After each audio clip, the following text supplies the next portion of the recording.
get it mixed up. I come in peace, kid. I'm bringing commentary and a new release. I was in to get play on A, be scared now. I'ma destroy you when I'm forza, I can tear it down. If you ain't tuned into the channel, keep your head down. Cut the fix up with some Xbox babies, put the switch up.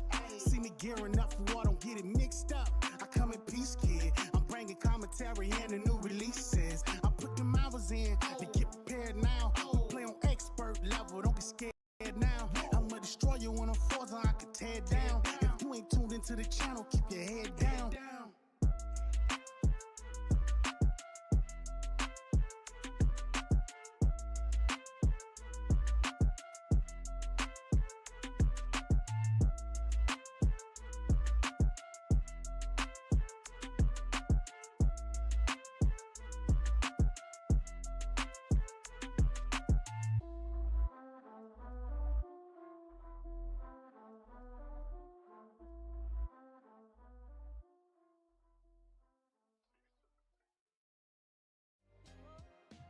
One more time, then we're gonna celebrate. Oh yeah. One more time. I'm sorry. I'm not sorry. I have to sing with joy. What's up, family? Thank you guys for tuning in to The Fix. You're joined by myself, Infinite Umbra, and the homie, the co-star, Daniel J. McGee. Hey, everybody. Yes, sir. We are happy to be here with you guys, and we're happy for you to be here with us tonight. We got a lot to talk about, but we're going to try to keep it succinct. We're definitely going to go into a bit of wrestling talk, but we won't go too far into it because it's not a ton to say. We'll save that for the event after the event, I would say. But and probably bring a guest or two for that to have that discussion. But tonight we'll cover a few things. One of them being the obvious with the Starfield patch at 60, or at least the option of 60, 40 to 60 to uncapped rather, on the Series X. And of course, the Xbox Game Showcase for 2024, as well as the ID at Xbox that just happened, a few days ago. So we'll be covering all of that discussion, as well as, of course, just covering what we've been up to and a few little bit of wrestling talk, because I know some of you guys are like, oh, the wrestling is not really my thing. We get it. But you know, we would be remiss if we didn't talk about what we enjoy, right? So, and some of you guys do actually enjoy it. So, yeah, without further ado, Danny, what have you been up to, brother? What have you been watching, playing? What's going on with you? Honestly, I really haven't been playing a whole lot. Yeah. Lately. I don't know. Maybe this is too personal or whatever, but I've been in kind of like a weird headspace lately. Like the last, I don't know, maybe 3-4 weeks or something. Where I'm just kind of like melancholy and upset, and I don't know really like about what specifically, because it's like, I don't know if I've shared this on the show, but like, my mom was recently in the hospital. She had a pacemaker put in. She's doing great. Like, she's totally fine. Everything's awesome with her. Yeah. And then, but like, I don't know, anytime that a loved one goes in the hospital, obviously that's really scary. True. So I've been kind of like stuck in this weird headspace from that, I think, maybe. And then also like, I'm turning 30 in a couple months. Like in August, I turned 30, which is a huge milestone. And I've been in this weird place where I also like kind of feel like I should have done more with 30 years on this planet. I knew exactly what you were going to say before you said it. Well, because I think everyone feels that way. Like, I really do. Yep. I don't know, but it's definitely been weighing on me lately, where I'm just like, I don't know. It's just like, really genuinely, what have been my biggest accomplishments in life? And I know that I've had some, because like I graduated from college, I have a degree. Like I've done some really hard things. Right. And on one hand, like, I feel like for some reason, I feel like at 30, my life is kind of just now starting, and I'm starting to open up and do all these other things. And at the same time, I'm like, but I wish I have done more.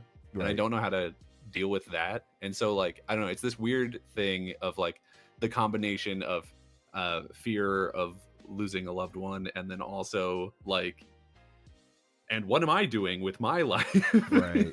Like you haven't accomplished enough.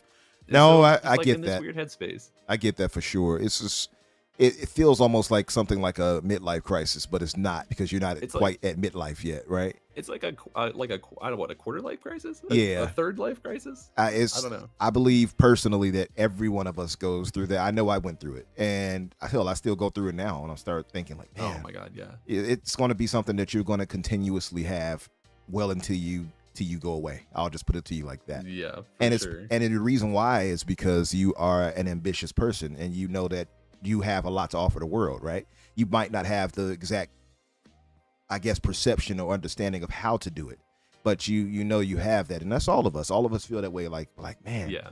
should be doing so much more. Like for me, for instance, and I hate to jump into your story, but No, I'll you're just good. I'll just say, like, for instance, I've always thought like, man, I know I can do voice acting, for instance, right? Just as an instance. Yeah. Why am I not putting myself out there enough to do this thing? Why am I not, jumping to that? Why am I not trying to go and, record demos and stuff I know I should be doing? I just haven't had the motivation or wherewithal to do. Right. And that's what you're feeling right there. You're like, Yeah. I know I can, like, for instance, you can write really well, right? You can script out things. You're super intelligent, obviously. So, like, you have so much more. Yep, no. I mean, it's the obvious to everybody, right? And of course, but it's like, that you have much more to offer.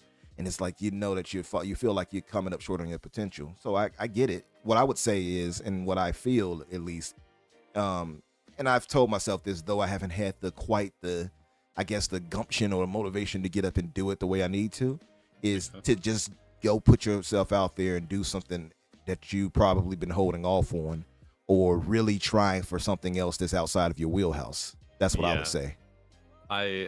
Well, it's weird because, like, you're right, and I definitely want to start doing those things, but it becomes this sort of, like, I don't know, like, self-defeating loop of, like, now I'm feeling in my own head about it, and so it becomes harder to motivate myself to really do much of anything. Like, it's weird. It's awful because the last, like, 2 weeks, I feel like I've just sort of been, like, going through the motions of, like, going to my job and doing that stuff, and then coming home and playing a couple of games and, like, talking to some friends, and I'm there, but I'm not really there. Like, Yep. I'm just doing the action and of going through the day and hoping that, like, the next day will be different and I'll feel different about it. And it's just, and I know it'll pass because I've felt this way a couple of times throughout my life. But, like, I don't know, I'm in a weird space, and it's like, it's really hard for me to, like, make content. Like, I haven't made content on my personal channel in a long time. Because I've just been kind of, like, sitting around and playing games and watching TV. You haven't had the motivation, really. Yeah. Well, and it's stupid because one of the reasons that I'm feeling that way is because I haven't done anything. And my solution, like, my body's solution to doing this is to just continue not doing anything. Right. And I'm like, what's that? Yeah. Why is that happening? No, I know exactly what you mean. Hell, like I said, I feel it often now, man. It's like, the only way I've learned to kind of fix that is to force yourself out of your habit. And for instance, for me, my kind of go-to of getting out of that trap is to go kick it with friends outside. Like, I'm a homebody, 100%. But, like, if I go and go, or kick it with family will do it too for me. But if you go in, like, I'll go kick it with the band, for instance, that'll kind of pull me out of it. And I can go to, we'll go kick it at the bar and drink and stuff like that. So that will pull me out of the homebodiness of this kind of work rotation back to home thing. But it is a trap that we kind of get into the older you get, and where you kind of get complacent. And I think that's what it is. It's just complacency. So It really is. Yeah. Yeah, I think what it is you got to switch up some of the things you do, like, consciously make your effort to switch it up. And because your brain's telling you, like, you're not giving it enough activity. That's all it is. Absolutely. The only saving grace that I've had in these last couple of weeks is that I've started going to the gym a lot more for a multitude of reasons. And so, like, just breaking up the routine of going and doing that, and then I feel better physically, so that's been really nice.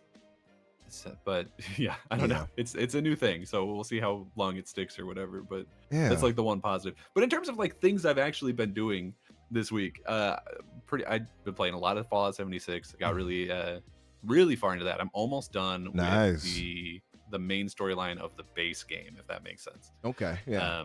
So the stuff like pre-Wasteland or Wastelanders or whatever. How many hours would you say you've put into it now? It's hard to say for sure because I've bounced off like twice before. Mhm. So my total hour time in the game is 82, which is crazy because it That's doesn't pretty- feel like that. That's a good amount. Yeah. Yeah. Because I think I've only put maybe, I don't know, maybe 30 in this time so far. But I just hit level 50, which means now all of the items, not all the items, but like I've hit the level cap for items. So because 50 is the highest those things can come at, I think. Right. And I'm starting to earn like legendary perks and stuff. So now this is the point where I finally start actually feeling more powerful when I level up. Whereas before, every time I've leveled up, The enemy leveled up with you. What it felt like. It. Well, the enemy levels up with you and your gear doesn't. And so every time you level up, it almost feels, up until 50, it almost feels deductive because everything that you're shooting with and protecting yourself with literally gets weaker every time that you level up. That sucks. Until you start putting on level 50 stuff. So that's been lame. Yeah. But now I'm finally at a point where like I can start doing that, and so that's great. The story's been getting more interesting. Do people care about like light spoilers for Fallout, for the base story of Fallout 76? I'm guessing maybe not. I don't think they do, but you never know. It might be one person. I was going to play that tomorrow. I won't talk about like the main storyline. Yeah. But there's a side quest that I found recently that's been really interesting, where you get allies in the game. They don't follow you around like companions in other Fallout games. They just kind of sit at your base and they can do things for you. For some reason, you're only allowed to have one at a camp at a time, which is kind of stupid in my opinion, but whatever. But I just found one called Daguerre or something. I think it's like that. And she is an astronaut who had gone up before the bombs fell, was cryogenically frozen, and then crashed back down to Earth. So she's landed and she's like injured from the crash, and you find her in this like little bunker. And she's like, I need to get in contact with the USSA. What's going on? And you're like, hey, this is America, and it's just borked, dude. You know what that reminds me back of? To my camp. That's interesting because it reminds me of a story. I don't know if you all have ever heard of it. I'm pretty sure you have heard of it. Why the Last Man? Yes. Yeah. Very similar to that. With you remember that part, right? That plot point. I don't want to spoil it too much for those who may have not seen it. But it was the pilot that came back down after everything went down. They were like, "What the hell?" And they, so it's very similar to that. Yeah. But that's interesting though. I like that that style, that type of story plot point. But yeah, it's really interesting. It's kind of like a Planet of the Apes sort of situation is how me and my friend have been describing it, because also one of the other reasons I think I've started enjoying it more is because I've been playing it with my best friend Skylar. And so we've been getting a little bit further into that, and like we both bought the cheaper month of First, because you can get 1 month for like $6 right now, so it's super easy. Oh, nice. So we haven't had to play with other people. Although that's kind of a double-edged sword, because yes, you don't have other people like getting in the way when you're trying to do stuff, but when events pop up, you almost want to like switch back over because you get rewards for finishing events. And a lot of times you can just like walk into the event and some like level 200 dude will just shoot every monster in the area, and you'll just get free caps and experience. Yeah. So I've been doing a little bit of that too, but I'm enjoying it more now that I'm at a point in the game where I don't have to engage with like the loot grind of it as much. I'm enjoying it more. Now, see, that's the thing for me, because technically, like 76 is considered an MMO, right? Yeah, which is weird, and I don't know if I 100% agree with. Yeah, it's like a loose MMO, I guess, right? Because yeah, like you will see people, but it's not as in depth as probably, let's say, WoW, for instance. Yeah. 100%. Right. So my thing is, and I say this because I do want to get into MMOs, man, but like there is one game I saw that really hyped me up. It's made in Unreal Engine, of course, so you know I'm hyped. But two is Unreal Engine MMO. It's an Unreal Engine MMO. It's called Chrono Odyssey. It's not out yet. I think you sent me a video of this. I think I know what you're talking about. Chrono Odyssey, for those who are not aware. I could put it up on the screen for you guys, but you can look it up in a second. Just look up Chrono Odyssey, folks in the chat, and it looks magnificent. I have to give it up to our Asian brothers when it comes to this. It's much like Lost Ark, for instance. Lost Ark is a ARPG MMO, and the way display powers and everything on there is just magnificent. The same thing with Chrono Odyssey. It looks gorgeous. And so that made me like, man, I want to get into MMOs for the first time. I've never dived into MMOs that way. And so I feel like that might be my first one. But then at the same time, I'm like, man, I could really get into Elder Scrolls Online, you know what I mean? Or Final Fantasy 14. So all of these thoughts crossed my mind. And then 76, of course, but I can't jump out of line for Fallout. I have to finish 3 and move on up before I would do it. Even though 76 technically happens before. Yeah, timelines wise, it's first. Yeah. But yes, it's been a good year for like going back into my backlog, I've noticed, because there hasn't been a ton of games coming out so far that I've been really excited for. The thing I was most excited for was the Persona 3 remake, and I haven't actually played that yet because I bought it, and then because I wanted to support it, and I wanted to support Xbox, like getting it on their platform. So I bought a physical copy of it, and I have it in my on my shelf, and I'll play it at some point. But I've just been going back through the backlog, and Fallout 76 was this big game where I was like, I know this is going to be a super long game. It's going to take me forever to get through it. And now I finally have time because there just aren't a ton of games coming out so far this year that I've been really excited for. Yeah. And I don't know. I'm hoping that maybe my goal is to finish 76 before I leave. I don't think I've told the chat. I'm going on a vacation with my family to Italy on the 22nd. So I'm hoping to finish Fallout 76, the story of it, before then, so that I can unsubscribe from Fallout first, because I don't want to pay $12 next month, right. And B, move on to other things, because also this month Hellblade 2 comes out, and I'm definitely going to be playing that day one. Granted, it's apparently pretty short, so it probably won't interfere too much. Now you have Hellblade, and I don't know if you picked it up in the news roundup, but there is a rumor. I just shared it to the chat like maybe about an hour ago. Did you see it? Depends on what you're about to say, I guess. So Lords of the Fallen, did you see that part? No, I didn't know. So Lords of the Fallen is rumored to be dropping into Game Pass for those who didn't see it. So not only Hellblade this month, but Lords of the Fallen. And it's perfect because I held off on getting that. And now I don't have to worry about it, if that's true. But yeah, Game Pass is the gift that keeps on giving. But yeah, man, no, I hear you for sure. And yeah, definitely enjoy your trip, you and the family out there to Italy. It's going to be great. Yes. Boppity boopity. Boopity boppity boop. Like, you got to come back saying something Italian. I'm going to come back with a full Mario mustache. So there you you can't go. stop me. There you go. They were like, oh, what do you need? They sell them at the airport, I'm assuming. So. Right. Come back talking like Luigi. Oh, Mario. But yeah, man, let me give a shout out to everybody in the chat, as well as shout out our super chat, first super chat, and possibly only for the day. Thank you very much for any who would. And Adidas 20, my Chicago brother, what is up? He says, I'm here, with 3 exclamation points. Whenever I see I am here or I'm here, I think of All Might from My Hero Academia. I am here. Soon. Can't wait. Yeah. Yes, a lot to.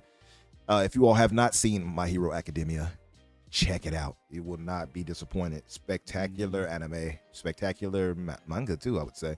There was like one slow season, and I think a lot of people fell off then. And also the fan base is like really weird. Yeah. So, maybe don't engage with the fan base. Maybe don't engage. But it's a good show. Yeah, the show is good. Maybe not the fan base at times, but yeah. The fan base has got some weird opinions about high school girls. But it's fine. It's fine. It's fine. Yeah. We're all okay here. Right. It's not, but it's fine. Yeah, we'll ignore it for now. But let me give a shout out to everybody. It's Timmy. What's up, Junior? Great Monad Armad, of course. Thank you, brother, for being here, holding us down as you always do. TZ the GOAT. What's up, brother? Mr. Bushido. I don't know who invited him here and how he got in, but welcome. That's not right. Bushido. Welcome, Bushido. It's been a while, brother. I heard you a minute ago on you and KY Bobby's and podcast. Spider. What's up, Spider? Stone King. What's up, brother? Who else we have here? Erikin. Whoop, whoop. I see you. Pyro. What's up, Pyro, brother? I got to address Pyro in a minute because Pyro, I think, has been down in the dumps a little bit. Reading some of the comments he said. He's saying it in the chat, too, I noticed, and definitely want to address that because I get it. I definitely understand it. K Asante, what's up, our brother? K Asante. Ninja Squirrel, what's up, brother? Thanks for being here. Risk it for the biscuit. He said, what's up, governors? He gave us the old Australian slang. Who else do we have? And I guess that's about it for now. I'm sure we have some lurker or two that's probably watching. Shout out to any lurkers or anybody that might come through later. So for our brother Pyro, he was. Let me go to his tweet that he sent me. He had been feeling down about the whole kind of state of things. Give me one. There it is. So he'd been feeling kind of down about how the discourse has been around Xbox and stuff like that. So he says that he's very close to giving up gaming altogether from the engagement baiting and FUD from quote unquote insiders for just grifting the brainless for a few extra cents in their pockets. And I understand 100% because this is kind of goes into what we were talking about a week ago when we were talking about the grifters and how and how they've, now he's talking about it from a different perspective, but it's still the grifting thing, right? But yeah, I 100% understand where he's coming from, but he has the perception that because Microsoft is keen to kind of listen to the community in a lot of ways, which we all appreciate, he thinks that they'll hear the negative feedback and take that as reinforcement to do negative moves that would hurt their standing in the console market or for him as a gamer. And I don't really believe that's the case. I think Microsoft doesn't become a multi-trillion-dollar company off of just going off what they hear people say, right?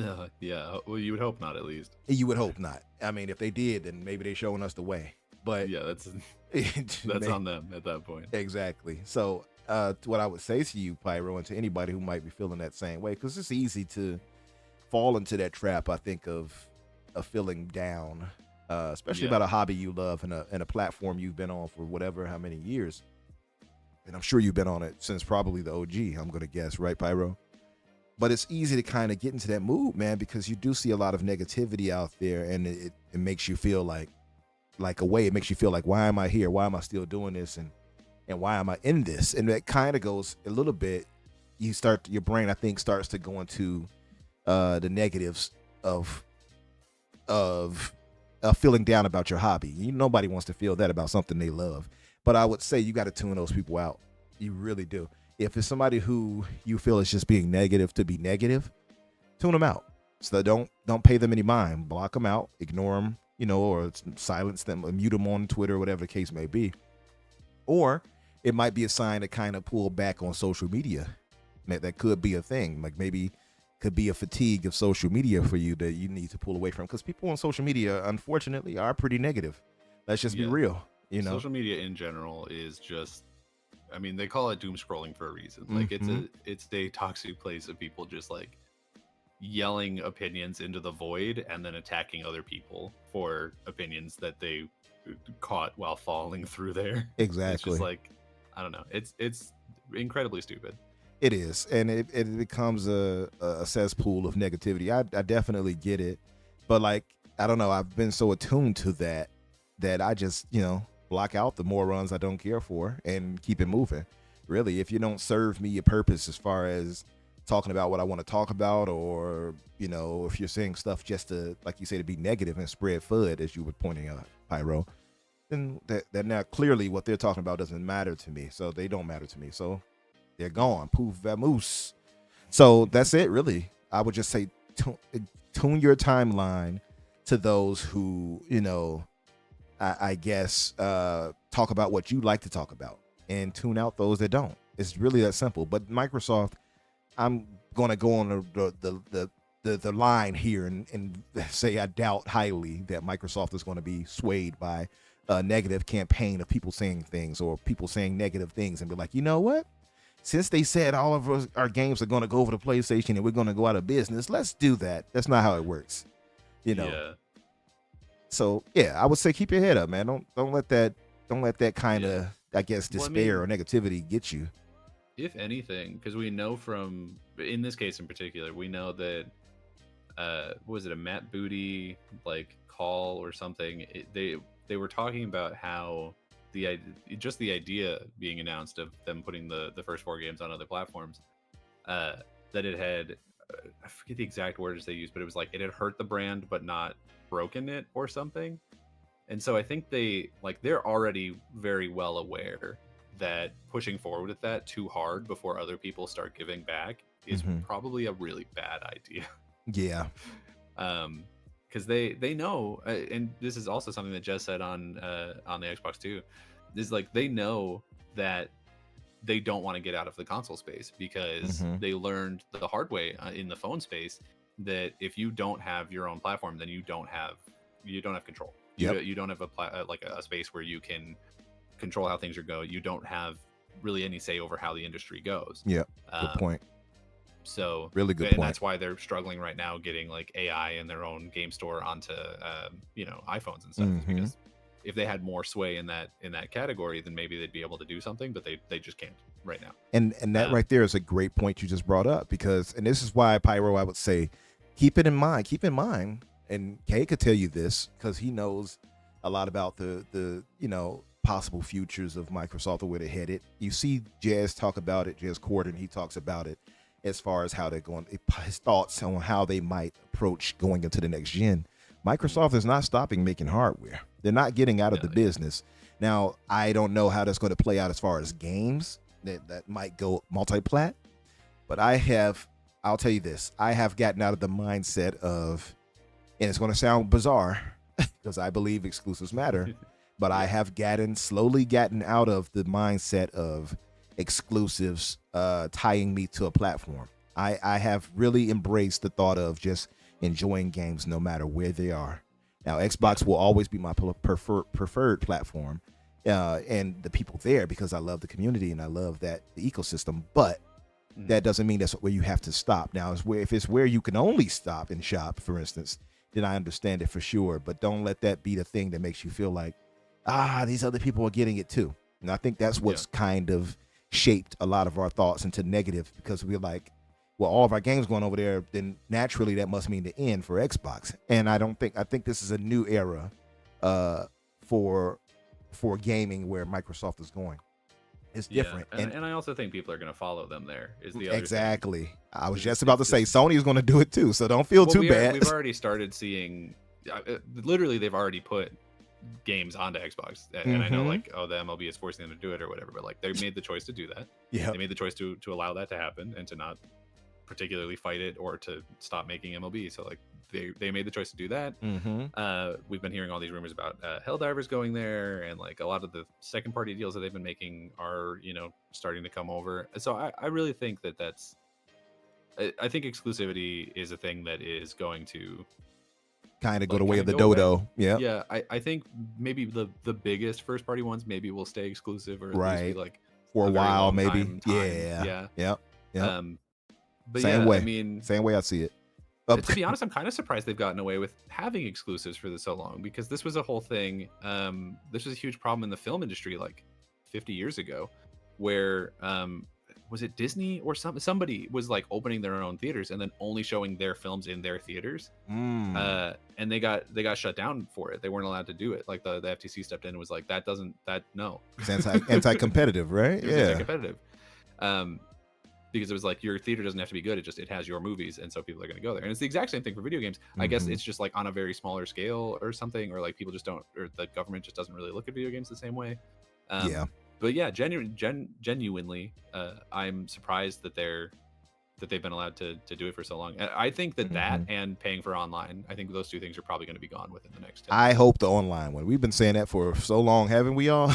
And online, it feels like it. Yeah, it's like they don't want to let that one go. No, I mean, it's free money. Yeah, exactly. And I 100% understand, especially with Microsoft, because they do maintain their servers and everything else with all of that. And it shows, right? It's not like they're shortchanging us when it comes to the ecosystem, how they handle it.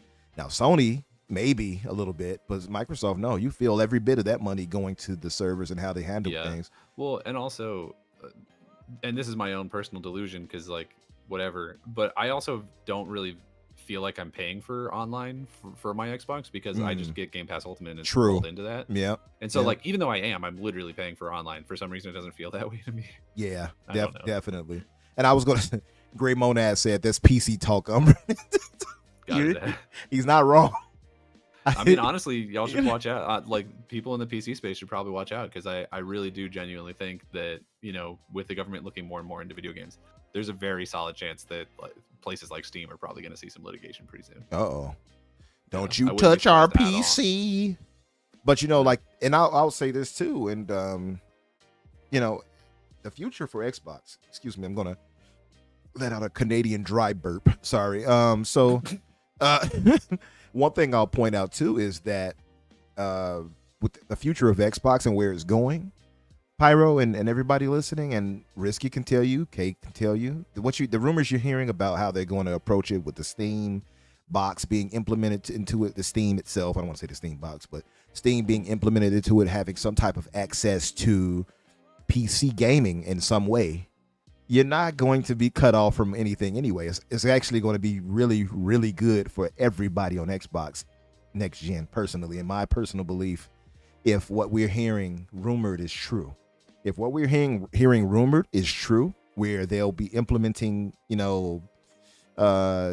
options to play PC games and access Steam on Xbox, however they do it, be it through virtual machines or whatever it may be, then that's a W.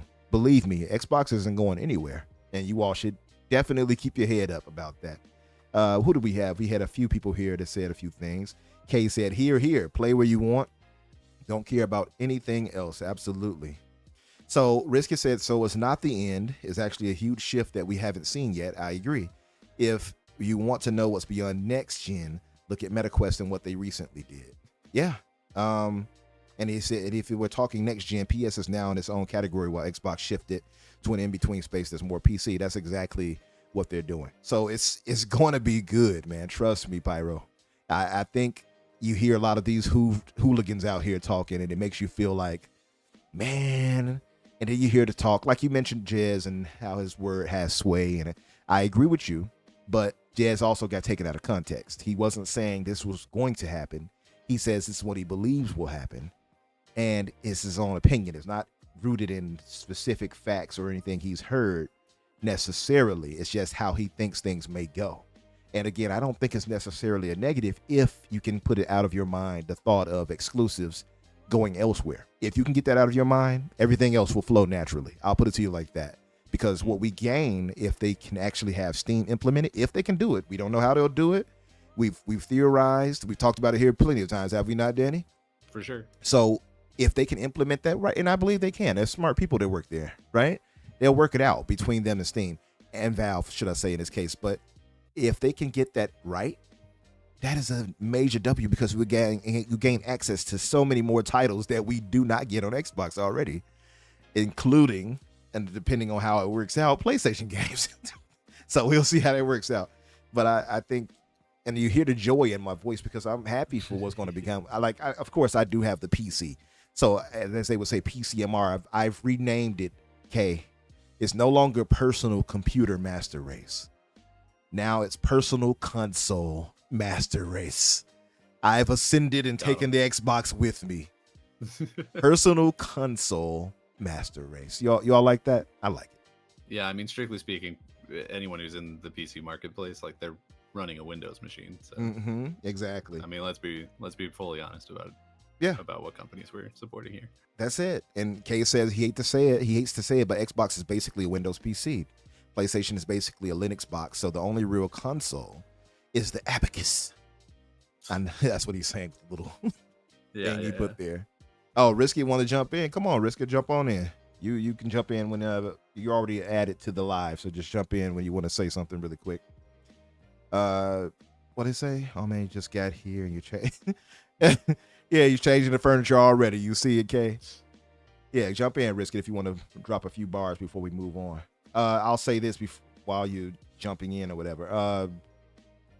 For me, for what I've been playing at least, I have been playing Stellar Yams and enjoying the hell out of it. Let me tell you something, man. It has been, a matter of fact, let me change the gameplay to that now. It has been damn good. And I already had a positive perception from the demo when I played it, and they knew exactly what they were doing. When you can put out something like a demo for whatever you're putting out confidently like that, it tells me we're in for a good ride. Now, to be fair, we did get demos for stinkers too, like Forspoken. I thought that was trash. Yeah, them putting out that demo was a bad idea. It was a bad idea. Definitely 100% hurt the sales of that game. Yeah, it did. But Stellar Blade here, Stellar Yams, man, it is actually good. And people will have to get out of this whole, it's just sexual. Yes, it is sexual, but it's not the only game that's done that at all. Let's get past that part. When you get past that, because I don't even look at it like, ooh, she's sexy. I'm looking at it like, ooh, this combat is nice, because Yes, that's you do. that. No, I don't. I'm looking at it purely on the combat and the story. Honestly, 100%. He reads it for the articles, 100%. That's right. This There's is nothing Just else. there for the interesting Reads it for the articles. articles. Yeah. yeah. No, but I've been enjoying the hell. I've been enjoying the hell out of it. I think I have probably a good 50 hours in it Yeah. now. Maybe, probably.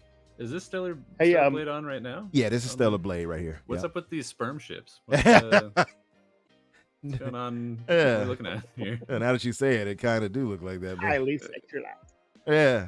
No, but the gameplay is I just really quickly- solid. But yeah, go ahead, Risk. Quickly wanted to jump back to what you were saying real quick. I'm at work, but you were saying some stuff, and sorry about the birds and the shitty sound quality. You've got birds at work. Yeah, right. Not a bad place. These birds killing me. So what you were saying is like when Jez came out and said what he said, or that got released, it was out of context. But even if that's 110% completely true, right? It doesn't really matter, because the way that Xbox is shifting, their game's going to PlayStation. It's just not a thing anymore.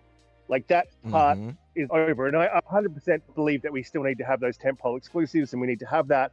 But at the end of the day, it doesn't really matter when you have access to everything Xbox has, everything PlayStation brings to PC, and everything PC has.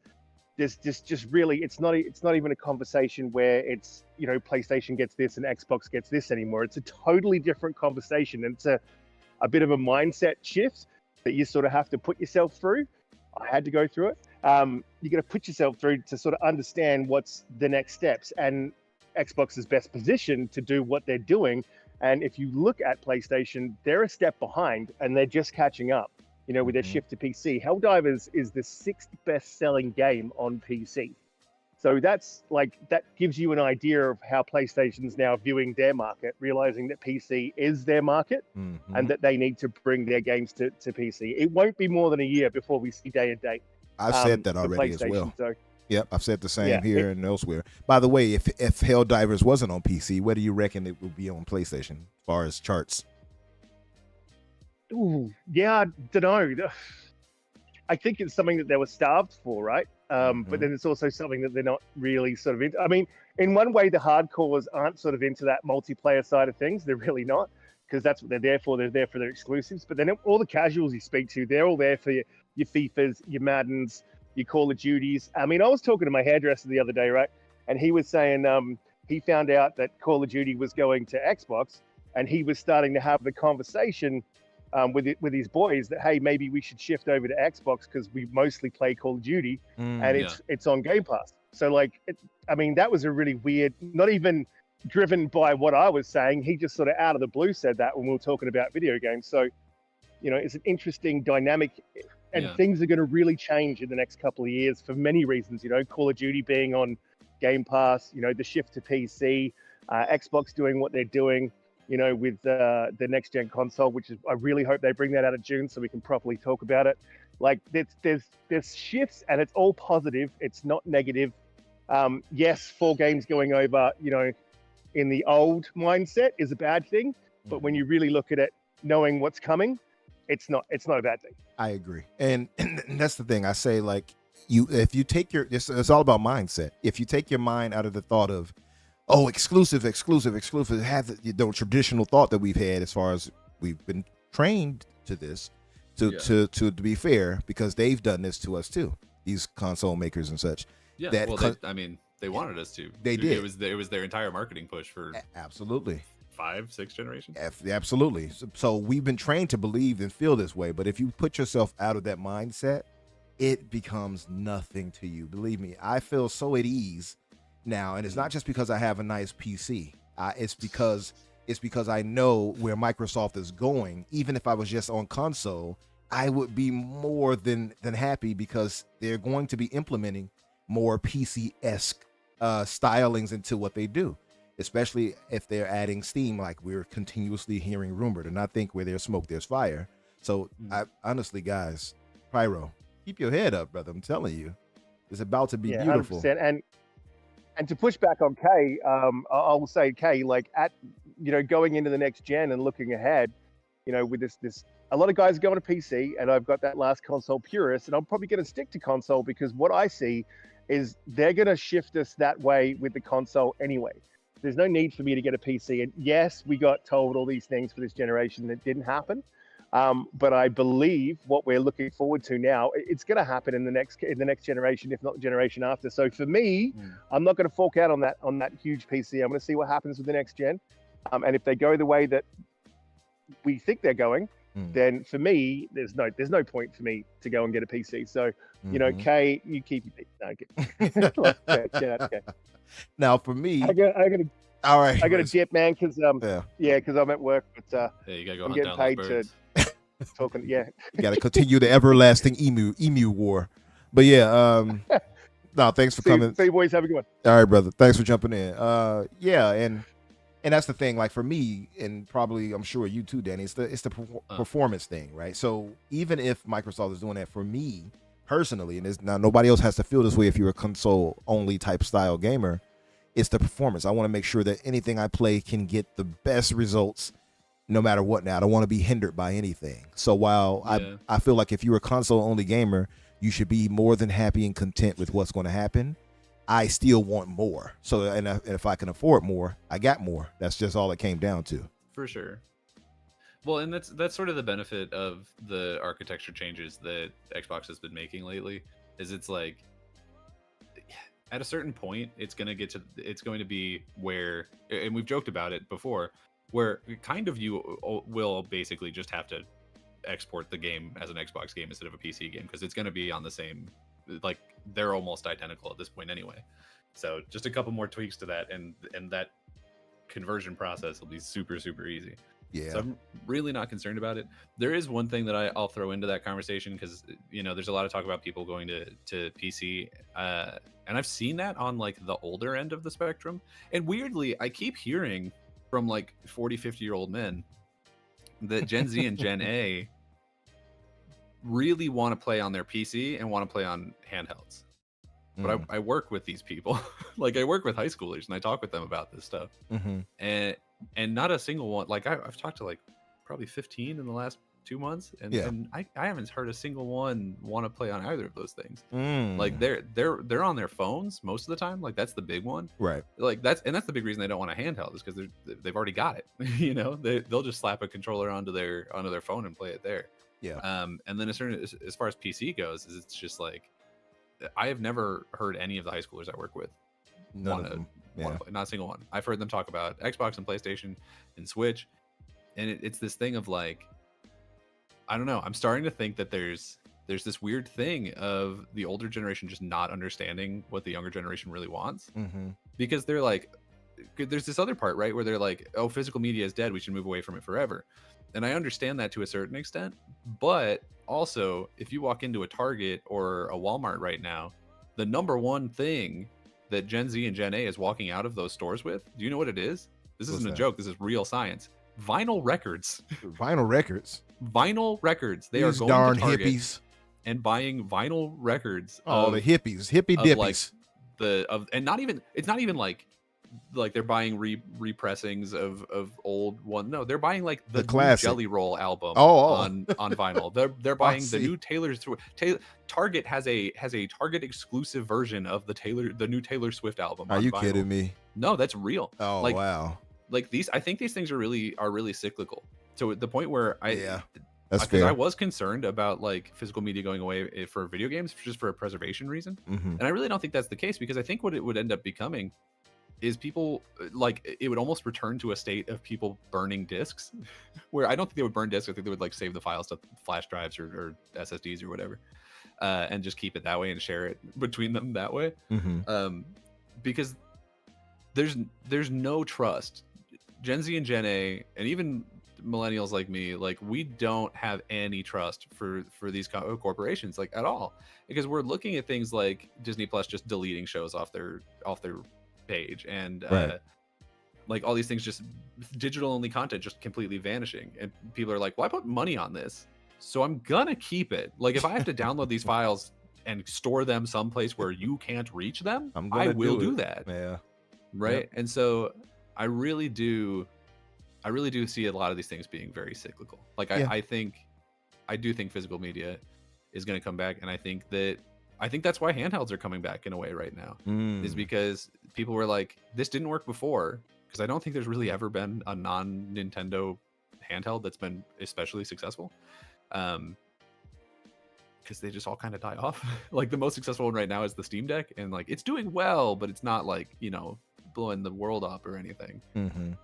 Yeah, it's still a bit of a niche market, right? Yeah. Yeah, and so like that'll continue to thrive, and the people who really want that will continue buying it. Yeah. But just all that to say, like I really don't think that there's any reason for anyone to be afraid of like consoles going away. Not at all. I think consoles are going to become more PC like, but I think there will always be a market for PC or for console. And I think that even though it feels like people are kind of moving away from console right now, I see more and more people going to console. Like in my personal life, I see more people going from PC to console. Well, not from PC to console, but like getting consoles for the first time than going from console to PC right now. Okay. Yeah, no, I agree with you on that.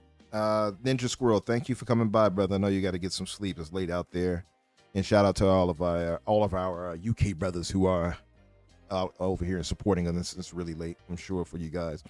Palpatine says that he used to work at a record store, and 90% of the customers didn't play the records or even own a record player. They used the digital download. Oh, wow. Yeah, honestly, that's something I would also like to see in the video game space, and they'll never do it. But like when you buy a Blu-ray, you also get the digital copy, and I would love to see that, because then you get the benefits of both. Is you don't have to stand up, and also you get to actually own the product. There you go. There you go. So, yeah, you know, for me, it's kind of like it's the same kind of feeling. Funny enough, when it comes to physical as it is the notion of exclusives now, it's kind of like I'm at that point where I'm like, hey, digital master race, here I am. The fear of that is reasonable. Don't get me wrong. Of feeling like they could do some things that'll take away what we own. I definitely do get that rationale, but I think I just kind of got past that, and maybe I'm not fearful enough. Maybe that's the thing for me. But all it's gonna take is like one really big game to just completely get wiped for people to be like, whoa, hey, what the fuck? Exactly. Because it's happened with smaller games already, and there have been very small groups of people who've been like, you took off Rad Shooter 72, how dare you? But like these things are just like there's more and more content that's just not available in spaces anymore. Yeah. So I was talking to somebody today at work, and I didn't really think about it, but he plays exclusively on PlayStation, and he was like, I really want to go back and play Black Ops 1, but I don't have my PS3 anymore. And I was like, well, but you still have the disc, right? You can just put it in. And then I remembered, like, oh no, you can't even do that on PlayStation. So like, and you can't buy it digitally because those games have not been moved forward at all. So if you're a PlayStation user, everything from the 360 generation back is just, well, not everything, because there's a couple that move, but the majority of them are just gone. They're just gone for you because preservation hasn't been cared about in way too long, especially on the PlayStation side of things. Specifically on PlayStation, yeah. So listen, let's quickly go into the WWE coverage as far as I guess what everyone's been waiting for. Yeah. We'll quickly speak on it really quick. It's this Saturday, the event. Let me transition the scene. You got a scene for wrestling? Yeah, just so the screenshot. I mean, the web page for CBS here. So this is the WWE Backlash predictions card matches, pay-per-view preview expert. Say that fast. Pay-per-view preview. Pay-per-view preview. I have a bone to pick with CBS or whoever, because in WWE they're not pay-per-views anymore. They are premium live events. Premium live events. Thank you, Vince McMahon. It's a PLE. It's because they're streaming now, so you don't buy it. It's not a pay-per-view. You like buy into a subscription service and then you can watch it. I see. So that's the name. So we have the card here so far, at least for the Backlash event, which will be this Saturday. And you said about 11 o'clock in the morning for us? I think it's like 11 a.m. Yeah, because it's in Lyon, France. Lyon, home of Dinga Bakaba. Exactly. Dinga, brother, come through. So, yeah, Lyon. What if he's in the front row dressed as Blade? That would be funny. That would actually be pretty dope, too. So, yeah, this Saturday they'll be in Francois. Oui. And you have the main event is the undisputed WWE Championship, which is Cody Rhodes versus AJ Styles. Now, this is not a bad matchup, I think. AJ has come back with the Triple H package where he got super buff. Oh my god. Yeah. Well, and that just dog awful Def Rebel new entrance of his. Just go back to the old one. Like his old one was good. It wasn't amazing. It was good. Yeah. The new one's just awful. The new music they're using, by the way, that's one of my points of contention. Is this the new Def music? Rebel, yeah, is terrible for a lot of these wrestlers. What happened? Like you had. They had a guy. So they've had two different people who did it. I forget the first guy's name. It was, I want to say it's like Phil something. Like it was a legend. Very just like you're talking about, right? Yeah. He because he did it back in the day. Like I don't want to say like the 80s, but like not far off. Probably Attitude or something. He was doing the intros. I forget his name, and I apologize if someone in the chat can look it up and yell it, and I'll say it. But I don't know it off the top of my head. And then he like retired or something. I don't remember. And they replaced him with a group called CFOs. Jim Johnston. Jim Johnston. Yeah. And he was super good. Like he's great. We loved him. He did a lot of the classics. Yep. Then we had CFOs where the S is a dollar sign. And they also were really good. They did like all of the black and gold era NXT themes and a lot of those ones. I think they did, I want to say they did like the Shield theme, but that's a pretty generic one. So I don't know, maybe. But they were also doing phenomenal. And then they fell out with WWE at some point over something. I don't know if it was money. I don't really remember. And they've been recently replaced by a group called Def Rebel. And they have the most generic, just like, if the theme songs didn't start by being like, it's Tiffy time, like you wouldn't know. You wouldn't know whose theme it was. They're awful. They're so bad. They're so bad.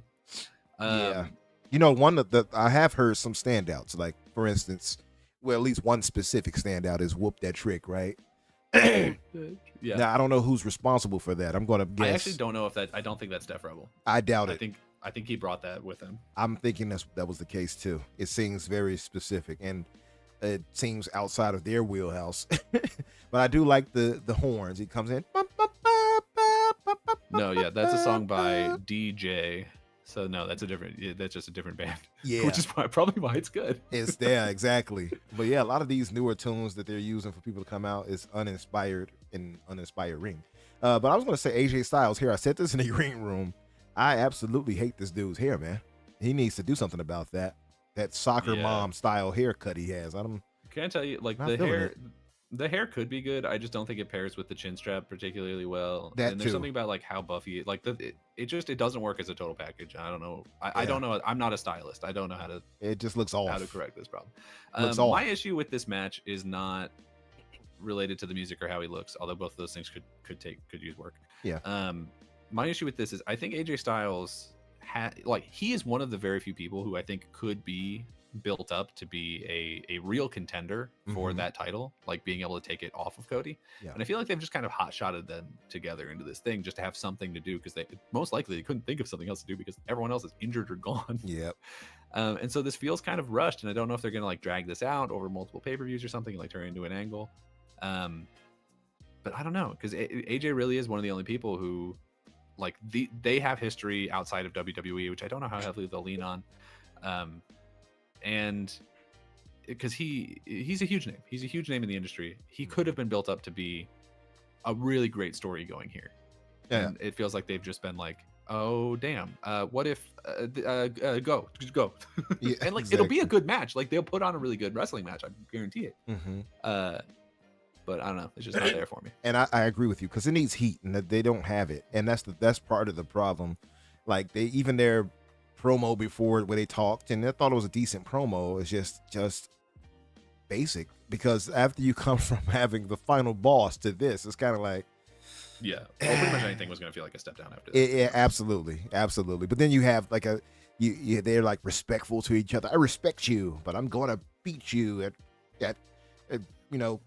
Backlash, and it's like, But this Saturday in Lyon, France, WWE had that problem with promos for a very long time, and some of the people still really have it, where it's just like, it sure is great to be in local town.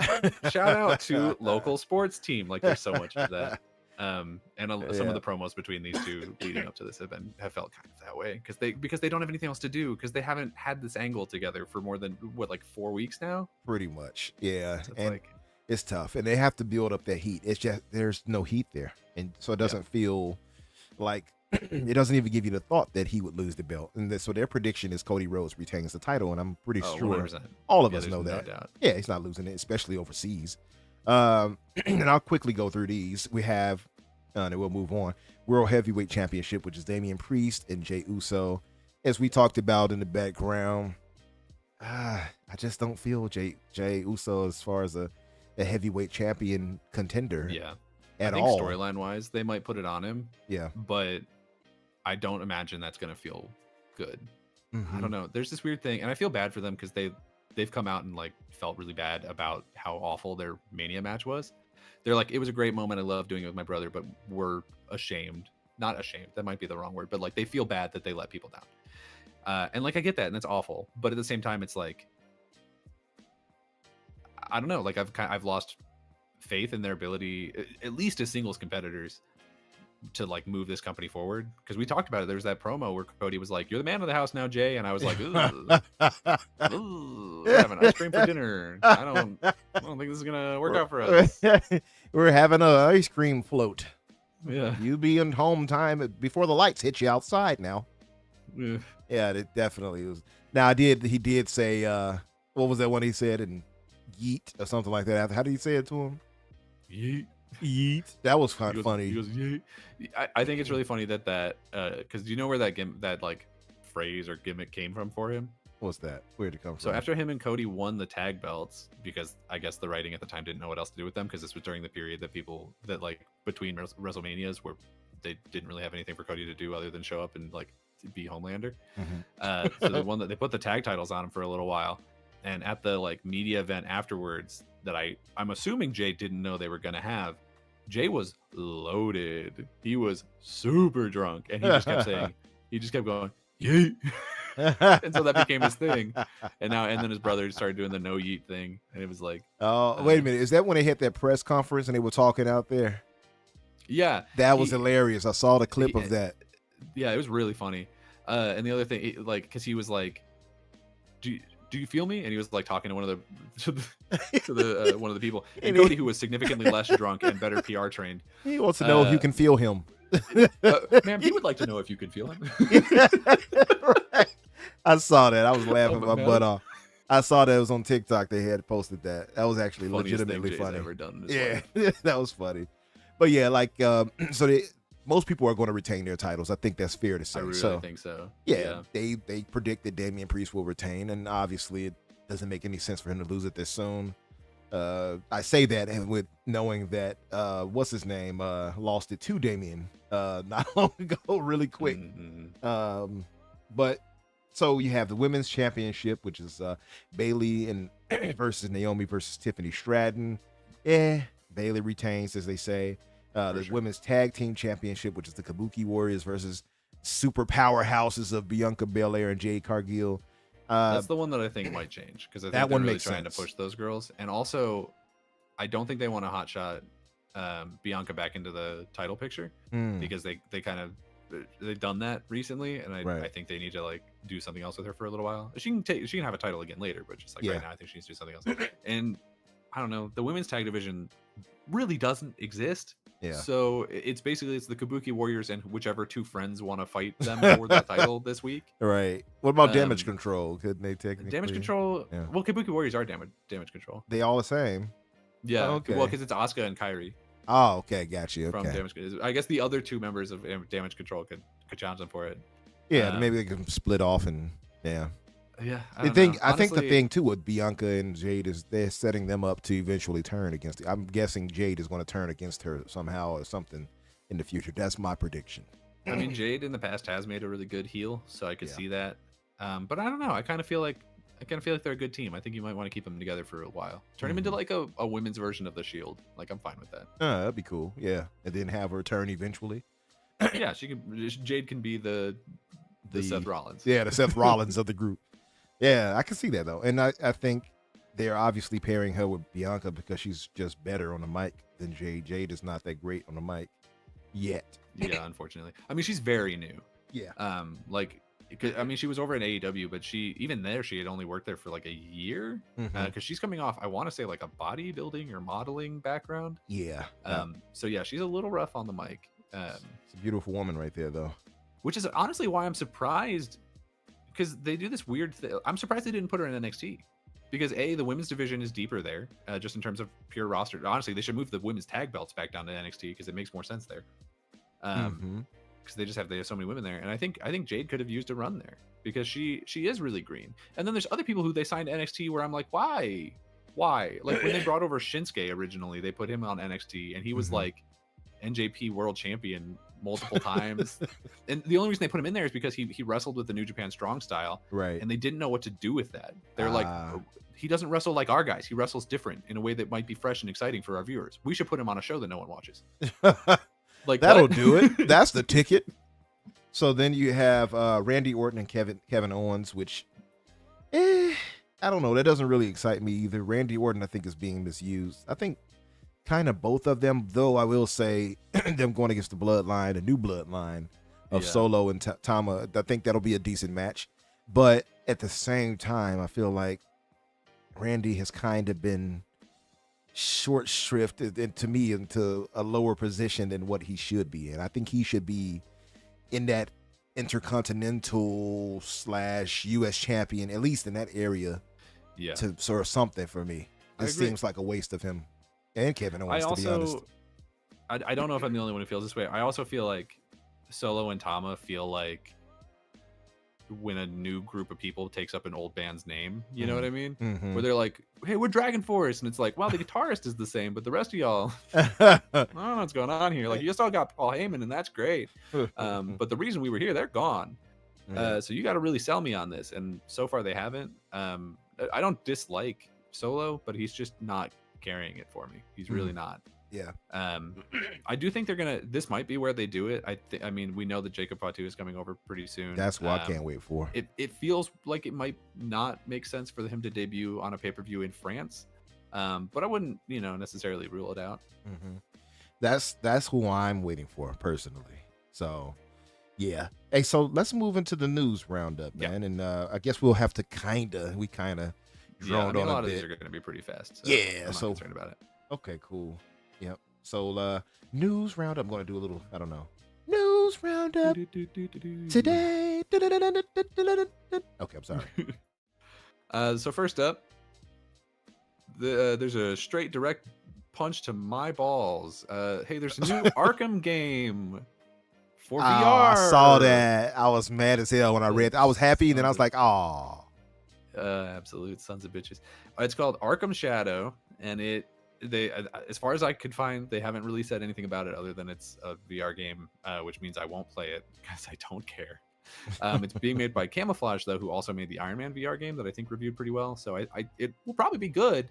And the only thing that I saw in the trailer is he gets attacked by a lot of rats. So maybe they're doing a rat catcher thing. She's kind of in vogue now because of the Suicide Squad. She became like a more popular character, so it's possible. Also, like a VR title may have had a harder time getting the right to use like a bigger name character. I think it's very weird that this is in the Arkhamverse. People have pointed out that the suit he's wearing looks more similar to the Arkham Origins suit, which would imply that it's either a prequel or that's just the suit to imply that this is not the A-Team working on it, which would be really funny. Yeah, for me, when I saw it at first, I was like, yeah, finally. And it's like, oh, that's what is okay. Yeah. Waste. They're using my balls like a speed bag between this and Suicide Squad, and I'm really not happy about it.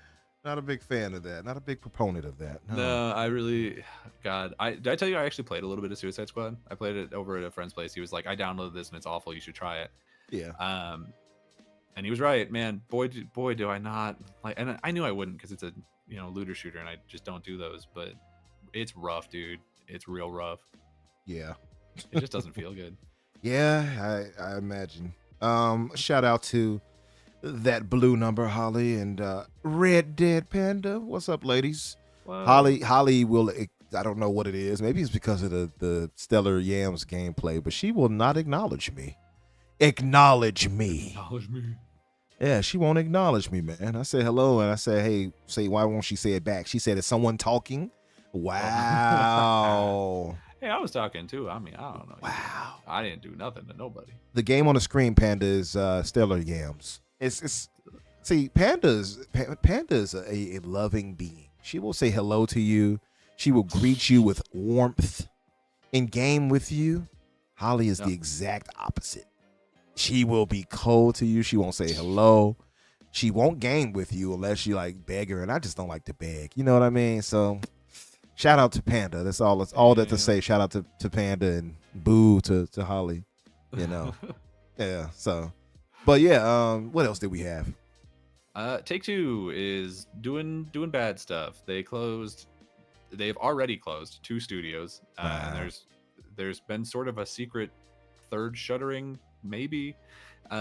So after laying off 580-ish people about a month ago, and also acquiring Gearbox, which is a weird 2 things to put back to back, they have shut down, I think, London-based studio Roll7, who did Rollerdrome. It was like an indie game. I don't know if you remember it, which they had about 70 employees. Yeah. And then Intercept Games, who made Kerbal Space Program, was also shut down, and they had about 50 employees from what I found on LinkedIn. So that's another, 120? So that's pretty bad, pretty rough. Very. And it's also been implied by the article I was reading on Bloomberg that it hasn't been officially announced, but apparently they've also shuttered the vast majority of private division teams. Specifically, they've shuttered the teams in Seattle, New York, Las Vegas, and Munich. And that's the indie publishing division that honestly doesn't miss. Like they publish a lot of really good indie games. Most recently, No Rest for the Wicked. Absolutely. Just want to say that. Yeah. Which they didn't make the game, so it's not like the games are gonna like die or True. like, you know, those games will cease to exist. But having a publisher that goes out and like sort of headhunts these things and publicizes them to the audience to get them like bought more. They're much like Focus Group, where they find gold mines of games. I've noticed that with them. And I think they do a better job than Focus, but yeah, I agree with you. It's sad. And also, I'm sorry to say it, but cut into what you were saying. The developers of Moon Studios actually came out and spoken like really positive about them just the other day. Like literally just praised them for supporting them and backing them in their vision. And now you see this. So that's pretty crazy. I've never heard anyone say anything negative about Private Division as a group. You know, on sort of our side of things, all I've ever heard is people being like, they are really good at spotting which of these games are going to be hits and making sure that they get in front of the people who need to see them. They've done a really great job with that. You know, indie developers have such a hard time with discoverability and getting their games just seen and purchased. And Private Division was one of the best at pulling out those diamonds from the rough, and now they're not gone, but they're gonna have a much harder time doing that. So and we've said this before, it's going to be an ongoing thing where we're going to have to acknowledge that, you know, people are being let go, and it's continuously happening. It's sad to say. And you know, it is unfortunate too, because Take-Two makes gazillions, so it's kind of like you all couldn't hold them all. They're about to put out Grand Theft Auto, and it's going to make more money than I'll make in my life. Exactly, that we'll ever see, any of us combined, 3 times over. But it's really unfortunate that you keep seeing this happening. So we do want to say, you know, give our, I guess, our best wishes to those affected and laid off. Yeah, it's awful. Yeah. In other news, Todd Howard had an interview with Kinda Funny Games, and he said a bunch of stuff. I'm just going to bullet point a couple of the things that people have been pulling out. Number one, he has no plans to retire, and he actually specifically quoted I think it was it Miyamoto or something, where Miyamoto was like, he had said that he wanted to continue making games until he was dead, basically. And he was like, I really respect that. I don't necessarily think that he is going to do that, but I think it definitely should waylay the fear that he's going to retire immediately after Elder Scrolls 6. I think he's going to stick around for a while longer. He's only like 55 too. Like, he can continue working for a long time if he wanted. Yeah. Also, when asked he said that they are not ruling out partnering with other studios to make games. So potentially we could see a New Vegas 2 type situation. They didn't say that specifically, but you know, he didn't rule it out. So we're doing better because he used to rule that out. So we've taken a step in the right direction. Absolutely. He says the Shattered Space DLC for Starfield is coming out in the fall, which I feel like we already knew, but he said it. And then this is one that I don't agree with, but he said he may have teased 2 Fallout projects, but it's a real stretch because they were talking about the cadence of release from Bethesda, and he, while saying that, he was talking about, he said like, and we've got this thing over here and this thing over there, and he was just speaking sort of vaguely, and people were like, oh well, that's 2 things, that means 2 Fallout projects, and I was like, I don't think that's, but all right. You know, so and that's the thing. It's a grain of salt. It's a grain of salt for sure, but you kind of tell he wanted to allude to some projects they were working on. For sure, and maybe we'll find out in June. Yeah, I mean, hopefully. Like I said, if there's any Fallout project in the works, and we don't hear about it in June, a big mistake. That's a really dumbass. 100%. 100%. They have to do something with that. It will be a complete like mismanagement and waste to not capitalize off the success of that show. Mm-hmm. So even if it's just a remaster for 3, like people will buy that. Mm-hmm. It worked for Last of Us, and they barely did anything. So why shouldn't it work so for true? Fallout? So true. Yeah. Bushido is back. He says, "Shout out to you for carrying this episode. What a showman." Hell yeah, dude. What's up, Bushido? I don't know who let you in, but we can let yourself back out. What else did we have? We got 2 little quick Kingdom Hearts news pieces. I don't know how much people care about this. There was a leaker who came out and just dropped a bunch of stuff. I hadn't heard of the leaker before. I don't know, but he says Kingdom Hearts 4 is apparently currently slated for 2025, which I think actually makes sense given the timetable, and that they are also working on a Kingdom Hearts movie in collaboration with Disney. So those 2 things could be happening soon. If so, I guess we'll have to hear about that Kingdom Hearts game pretty soon here. So either, I don't know, at the something in June or the Game Awards maybe. But could be cool. I don't know. I really like those Kingdom Hearts games. Well, most of the Kingdom Hearts games. Yeah, so. Some of them are decent. I don't care for them all. Really bad. Yeah, some of them are like, eh. Looking at you, Chain of Memories, you son of a bitch. Yeah, but you know, speaking of which, was there ever any confirmation as far as what you can remember as the newest one that they're making, if it's coming to Xbox? Was there ever any confirmation of the platform? I don't think they specifically said so. Yeah, but all of the Kingdom Hearts games are currently playable on Xbox, and 3 launched on Xbox. So I'd be shocked. Yeah. I remember. I'd be shocked and disappointed if it didn't. I would too. Xbox. I remember the reaction when people were mad. People were ticked when that came over to Xbox. I remember. I'm like, why are you all so upset? It's not a first party title. They were so mad about it, man. Ridiculous. But yeah, what else did we have? This one's an interesting but maybe awful one. So Sony and an investment firm called Apollo are apparently making an offer to buy Paramount. So they've made I don't know if they've no, they have. It's official. Okay. They've officially made a bid to buy Paramount for $26 billion. Paramount has not agreed to it. This isn't them like announcing it so they can go through the, legality process. This is Sony and Apollo making the bid to Paramount. This would put Sony as the majority stakeholder and Apollo as the minority stakeholder. So Sony would have the controlling interest over what happened with these entities. And those entities do, of course, include Paramount as we know it, which is also, I think, most of CBS, as well as MTV, BET, and Nickelodeon. So all of those things would be under Sony, which, ooh, girl. It's worth noting also, though, that Apollo had made an offer by themselves before, and Paramount shut them down. And on top of that, there's been a consistent rumbling that they're looking to merge with Skydance, who they've worked with really closely in the past. They actually worked together for like Top Gun Maverick and a lot of their more successful movies lately.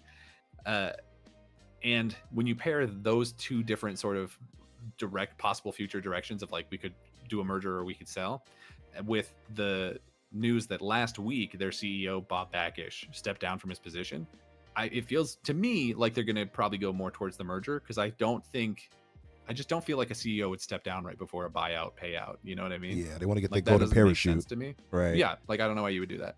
Yeah. But also I should, I got to point this out. We don't we don't want Sony to own these things.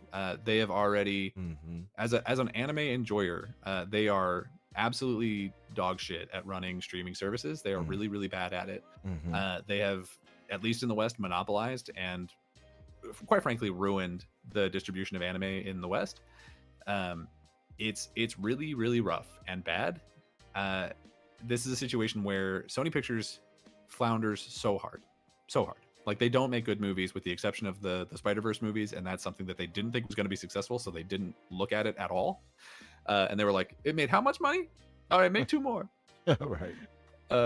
So it's this really bad situation of like, if this goes through, it will to me feel like the Embracer of the film industry, where it's just like all these different disparate like failing companies coming together and failing together, except Paramount's actually doing decently right now. They are doing decent, and it is pretty okay. It doesn't miss us that them buying them. What would happen with the Halo IP there now?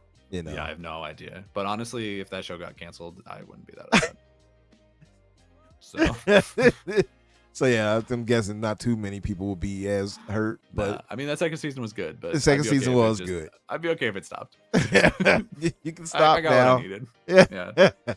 Yeah. You end on a high note, Yeah. Or at least an upward note. Yeah. What else do we have? Last thing I got here is Square Enix has taken $140 million in loss from canceling projects, or what they call content disposal. It's unclear what projects have been canned, but most likely it's not any of the bigger ones we know about. I wouldn't assume that Final Fantasy VII Remake 3 or whatever, or if there's a Final Fantasy 17 or the Dragon Quest 13, like whatever, like any of those bigger ones, they're going to be fine. It's going to be a lot of those smaller ones that we always forget were Square Enix, like the Forspokens and all of those that came out. I think those are probably what we're looking at getting canceled here, because they also said that they're going to be a lot more selective with development resources in the future, which to me sounds like they're going to do sort of a PlayStation thing, where they're going to be making a smaller number of larger games and hoping for the best, I guess. Yeah. As far as that goes with Forspoken, I couldn't care less what happens to that series. Did not care for that game whatsoever. Yeah. Though I know games of that size, not like that one specifically. But yeah. Now, like they could rebound. To be fair, the sequel could be better. Did not care for what I played. There are some though that I know that did enjoy it, so whatever.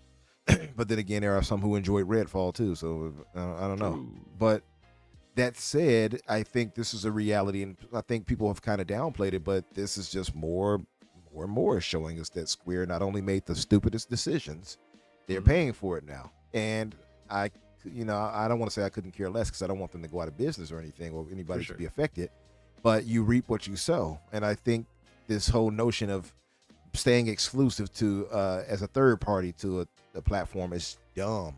And you see how it's not paying off for them in the long run. It's continuously hurting them.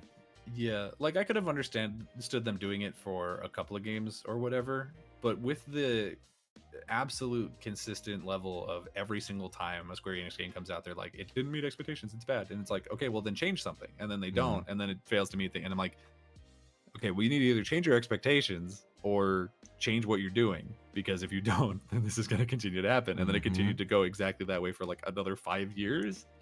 It's like, what did you think was going to happen? Like, what was your plan?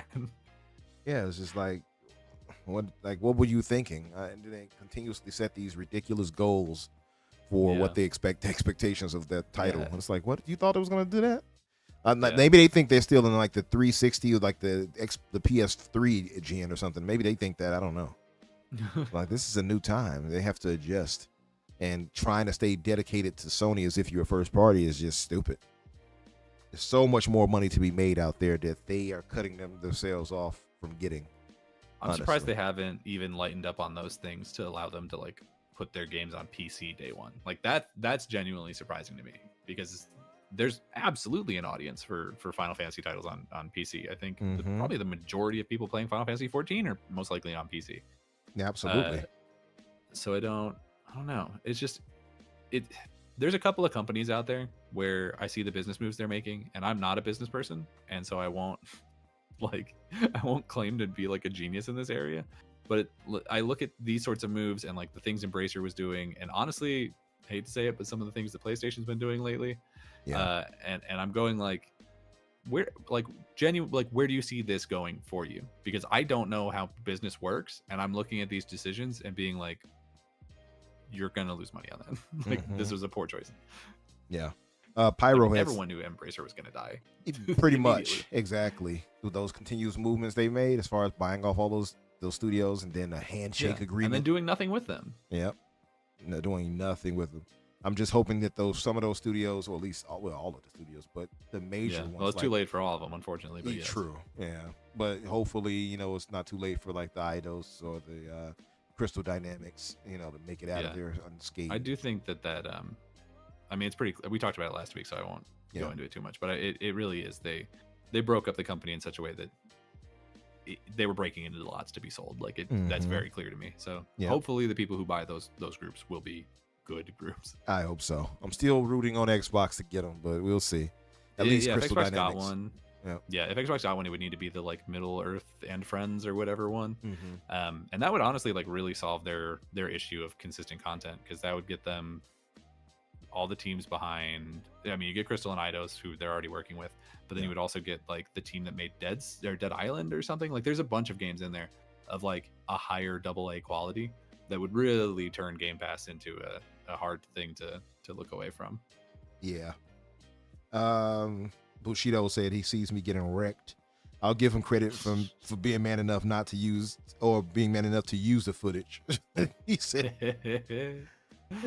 couldn't be me.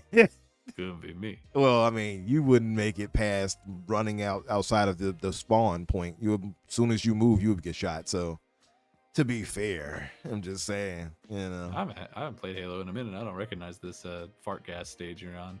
The fart gas stage. I don't know what's going on here. Yeah, this is one of those fan-made, I think, Forge-made maps. Yeah, really solid. Actually, they got a lot. It's actually a ton when it comes to that, as far as Halo goes now.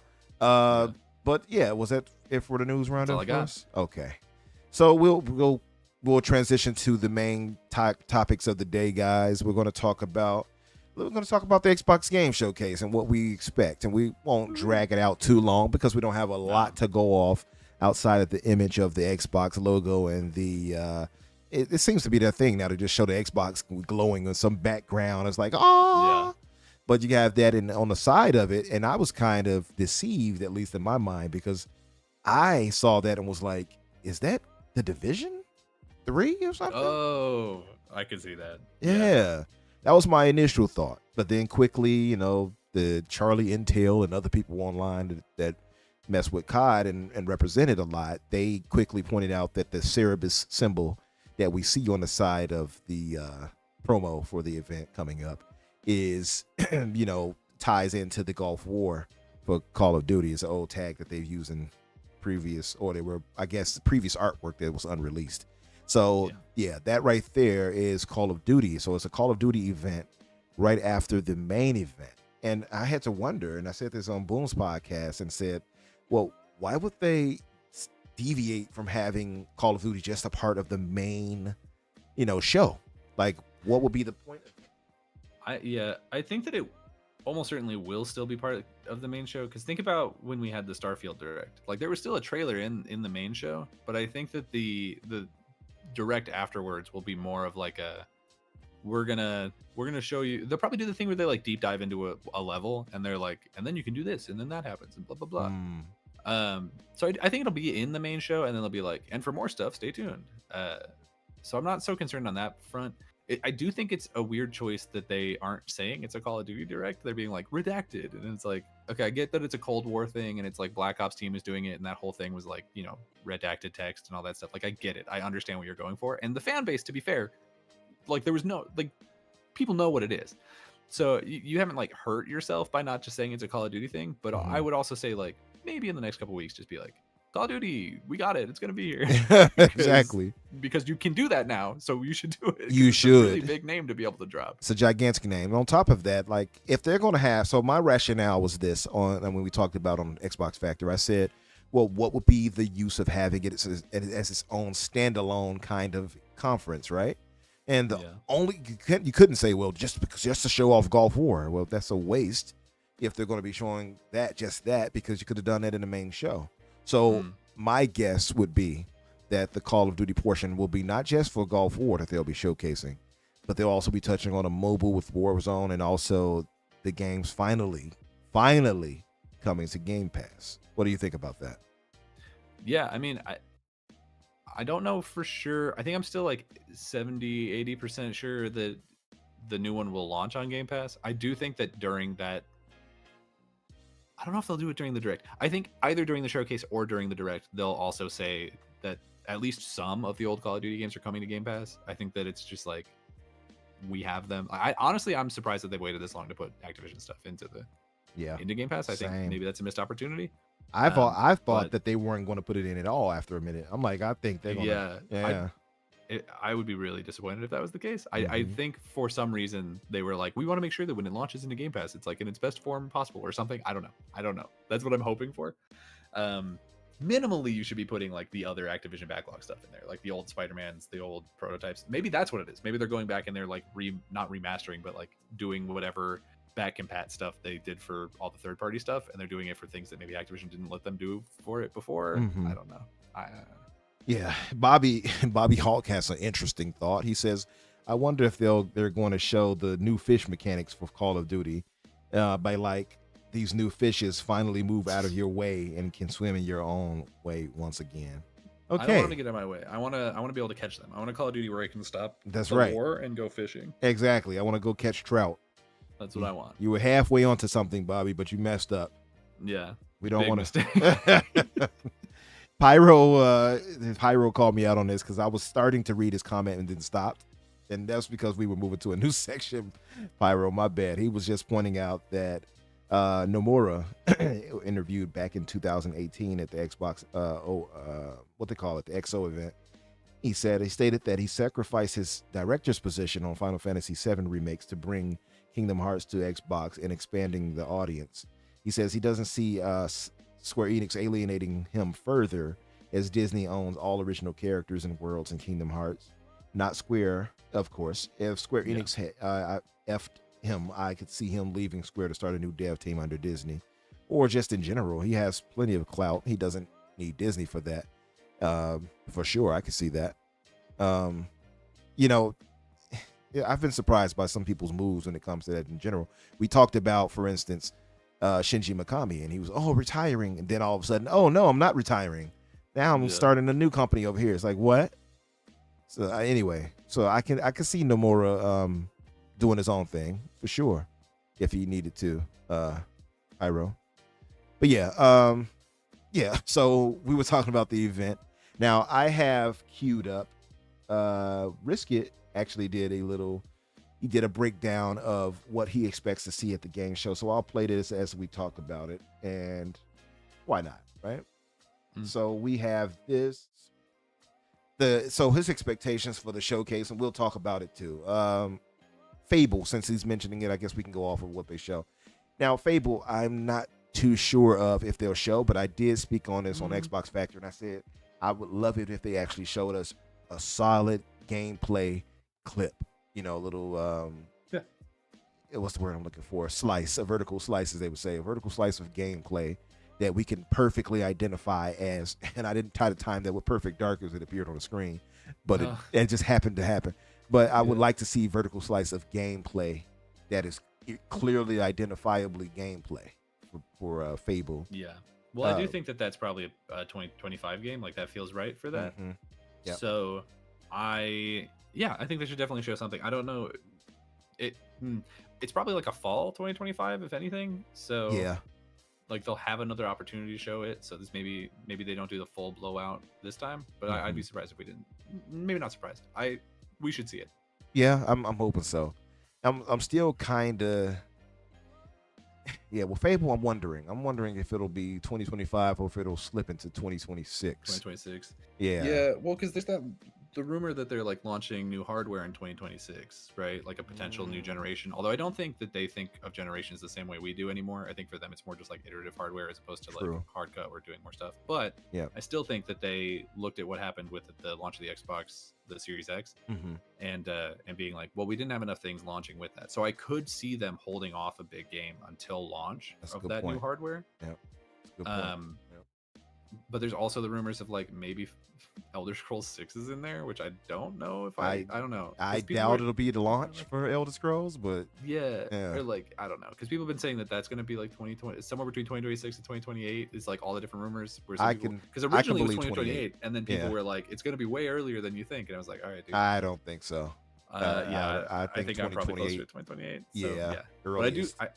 I do think you hold off a bigger game for the launch of whatever the next hardware is, and if that's 2026, then I mean, Fable could be a contender for that. That could for sure. be, yeah. That would be an excellent launch title. Why not? Yeah. Although the other big rumor that we've been, I mean, I don't know if you wanted to wait on it, but is Gear 6. I could also see Fable launching like 2025, and then if there's new hardware, Gear 6 launching with the new Xbox. You know, I can see that. I feel like there's been so much smoke about Gear 6 for so long now, and for It's some, gotta happen. it's going to happen sooner than later. I don't think they'll hold off on that. I think that'll actually happen within the next year. Oh, like 2025. Yeah. I could also see that, but I almost wonder if they'll do like either this year, whatever it is. I think we'll get the like, God, what do you call it? The Marcus Phoenix collection thing that's been rumored also. I think if that exists, we'll get that before. And Yeah. so if Gear 6 is next year, we'll get it like fall this year. And if Gear 6 is 2026, then we'll get that next year instead. You know what I mean? Yeah, makes sense. So I Uh, guess we'll have to see. yeah. What about Perfect Dark? You think that? I think now would finally be about the time to actually see gameplay of that, right? I'd like to see that for sure. I think we definitely, I'm not gonna say need to see that because like there's so many other projects that like if it needs time, give it time. But yeah, I'd like to see that for sure. Because I think that man, could that be a 2025 game? I guess it's possible. There's definitely things that are slated to come out this year that I didn't think are like I didn't think Indiana Jones was coming out 2024, and here we are. Yeah. So I don't know. That could be a 2025 game. It feels like a 2026 game to me. So if that's the case, maybe we get like, honestly, basically like a re-announcement of that game, and then we get more gameplay of it type stuff next year or at Game Awards even. Yeah. I think if we see Perfect Dark, it won't be something big, unless they're like, surprise, it's coming out in sooner January. than we thought. Right. Yeah, That which I makes don't see sense. happening, but it's possible. Yeah, I would love it. It's been well past time. I mean, it's been 4 years now? Yeah. Is it 4 years, 4.5? It's been a while. We should see something by now. Something. Now you had Avowed, and there's a rumor that Avowed might actually land this year in the fall. What's your thinking of that? So I think Avowed, and like you said, we have talked about that, and I think our thought is, yeah, they'll likely come out there later this year. It seemed like it was polished enough that it'll possibly make it. I also feel like, and I've said this before, I feel like Clockwork Revolution could make it this year. It seems so well polished from what they showed us. I can see maybe fall of this year for that, if not early next year. I mean, I'm in the exact same zone. Yeah, I'm thinking it's in the 6 months from what, September to March. I think that makes the most sense. I really think that game's coming out sooner than we think, and I also think that God, what's it called, South of Midnight, I think that might be in the same boat. Maybe a little bit later. I think that's for sure a 2025 game. Yeah, South of Midnight, I can see that, if not later this year, then definitely early next year for South of Midnight. It seems like that's pretty ready. Yeah, or close I'm to hoping being that ready. next year we won't have the thing. Great Mountain's posting buffering pictures. I don't know if that's a problem. Is it buffering? Let's see. I do not know. Looks like. Check on my phone. Maybe it like dropped for a second. It's playing fine for me. Okay. All right. Well, Yeah, it's playing fine for me, Gray. maybe it was having problems and it came back. Yeah. Either way, if I had to guess like 2025, I think I'm saying Clockwork Revolution. I think that's early next year. I think South of Midnight is next year, and I think Fable is next year. I think those are going to be like the three big ones for me. And then obviously like your Call of Duties and all that stuff. Yeah. I think that's going to be 2025, and I think it's a hell of a year if that's true. Especially if we can slip a Fable in there. Yeah. Okay. Like, that'll be the big winner. So yeah, Panda said it was buffering for a second, but it's back now. Okay. Well, Oh, okay, good. yeah, glad it's back. But yeah, But I'm expecting big things for this show. I really am. I am too. I'm hearing supposedly it might rival what we got last year. I mean, last year was really good, but Yeah. also, I mean, think about it this way: this is going to be a showcase that's going to have, by all accounts, a new Call of Duty, a new Mhm. Gears of War, and like a new WoW expansion. Yeah. Right. Or a trailer. I mean, they already announced like the next 3, but probably a trailer for it because they canceled BlizzCon. So you have to assume they're showing something Blizzard at this. That's a killer showcase with just those 3 things. Right, that would already be enough to set the internet on fire. And on top of that, we're also gonna get like all of these other games and things that we don't even know about. Like, I don't know. I think Xbox is in a really good place with this showcase. I'm really interested to see what happens here. Now we talked about Perfect Dark and things like that. That's been 4.5 years or whatever, how long it's been. Also, yeah. this game on screen now, State of Decay 3. For me, it's Contraband still. Contraband for sure, and also Contraband. It felt like that should have happened a year ago. Almost, it feels like. Yeah, I think we'll probably see, unless Contraband has been like shadow canceled, I think we'll probably see Contraband this year. I hope not. No, from what I've been told Yeah. about Contraband, I think they're on a fast track of getting that out. It seems like we'll possibly see something, at least gameplay of it, Nice. this year to me, because I think the previous belief was that it would have been ready by this year for release, if not last year. It might have been last year, I think. Yeah, I remember hearing rumors about that. I mean, obviously they didn't pan out for last year, but Yeah. I do think we got to see that game sooner rather than later. Mhm. Because as it stands, like, we don't know what that game is right now. Like, we have like the description from The Wire about it, but we've not seen it in any Exactly. capacity. So we'd at least need that Yep. minimally. I'd love to get that at this showcase. As for State of Decay 3, I could see it being here, but I could also see it not. You know what I mean? Like, Mhm. if it's here, that's great. But at the same time, I'm also thinking, like, after they announced that game, so much of that studio changed over. Like the main guy, what's his name, Jeff Strain or something, left. Yeah. So if they, I don't know, man, like that they could have been really dramatically set back by that. And if that's the case, maybe we don't see it. Yeah, they but could have. Like, I would personally love to have that game because I really like State of Decay 1, State of Decay 2, not so much. I still haven't played either. But it feels either like they're one. going to hopefully massively step up what that game is in the third one. That's been all the rumors. And if that's the case, like, take your time. You know, Xbox has so many things going on for them right now that it's like, this isn't a huge game. I don't think it's one that people are like banging down the doors to get. There's people who are excited for it for sure. But if this is a game that has to slip to, 2026, to get it coming out in a really good state, so be it. Yeah, definitely.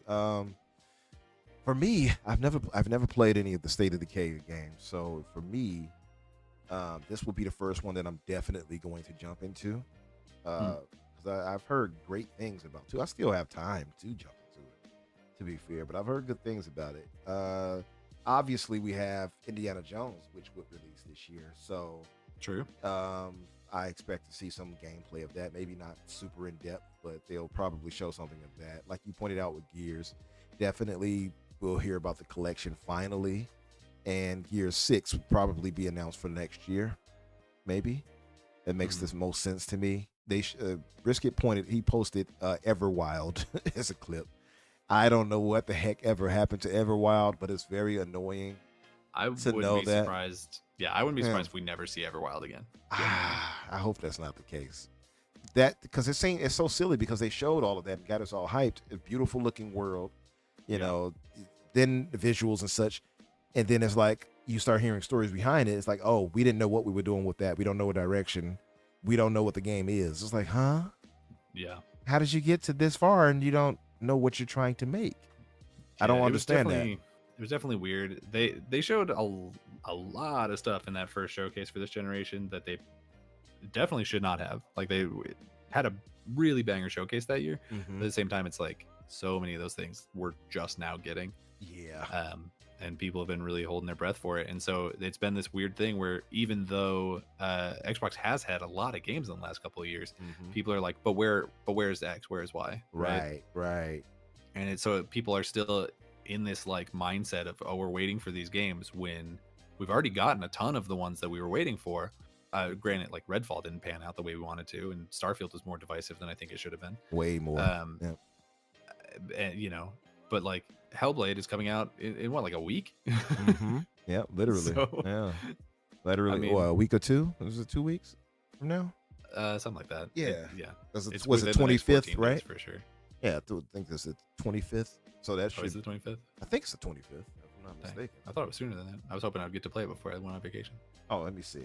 He come back. Boppity boopity. I can't understand this anymore. I don't know what's going on. I'm way too happy to play this game. May 21st. So yeah. May 24th. Okay, so Yeah. it comes out the day before I leave. I'm not. Oh, finishing it before I leave. yeah. I probably just won't start it. I'll wait until I get back. There you go. I'll be playing that because I get back like they announced the showcase for the 9th. I get back the 7th, like late on the 7th. Yeah. So I'll be playing. I'll start it on the 8th. And There then the you showcase it's gonna be a really good weekend for me. There you go. Yeah, man. No, as far as it goes with that, yeah, Hellblade. That's coming up soon. Hellblade 2. I almost feel like they'll. Well, no. Okay, never mind. I'm thinking in my head. I guess maybe they might show something for Starfield, Shattered Space DLC. I do think we should see Shattered Space. I mean, because he said that that's coming out in the fall. Mm-hmm. So that would be before the next big show. Like they would have to show it here because they're They not would going have to be able to to. show it at Yeah. Game Awards or anything. Exactly. So yeah, that's definitely coming here. The things that I feel the most confident about being here is definitely at this point Gears in some capacity, whether it's the Phoenix Collection or 6 or whatever. There's too much smoke for there to not be a Gears fire underneath. Right. That's absolutely going to be there. Yep. The Shattered Space DLC, that's a lock. We know Call of Duty is going to be there. We know that there's going to be Blizzard stuff, and by that point, the only what are they going to be talking about, right? When does that Diablo expansion come out? Are they going to throw in a waste 30 seconds of our time with a trailer for that? Maybe. That's a good point. We'll definitely get a World of Warcraft something because they've got those 3 expansions that are coming out like year after year. Do you think have to say something about those? Do you think with World of Warcraft they'll finally say something about it coming to console? Do you think Coming we to might hear? console? Yeah. I could see that. Yeah, honestly, I'm not. I wouldn't put like money on it, but I wouldn't rule it out. Yeah. Yeah, that'll be dope.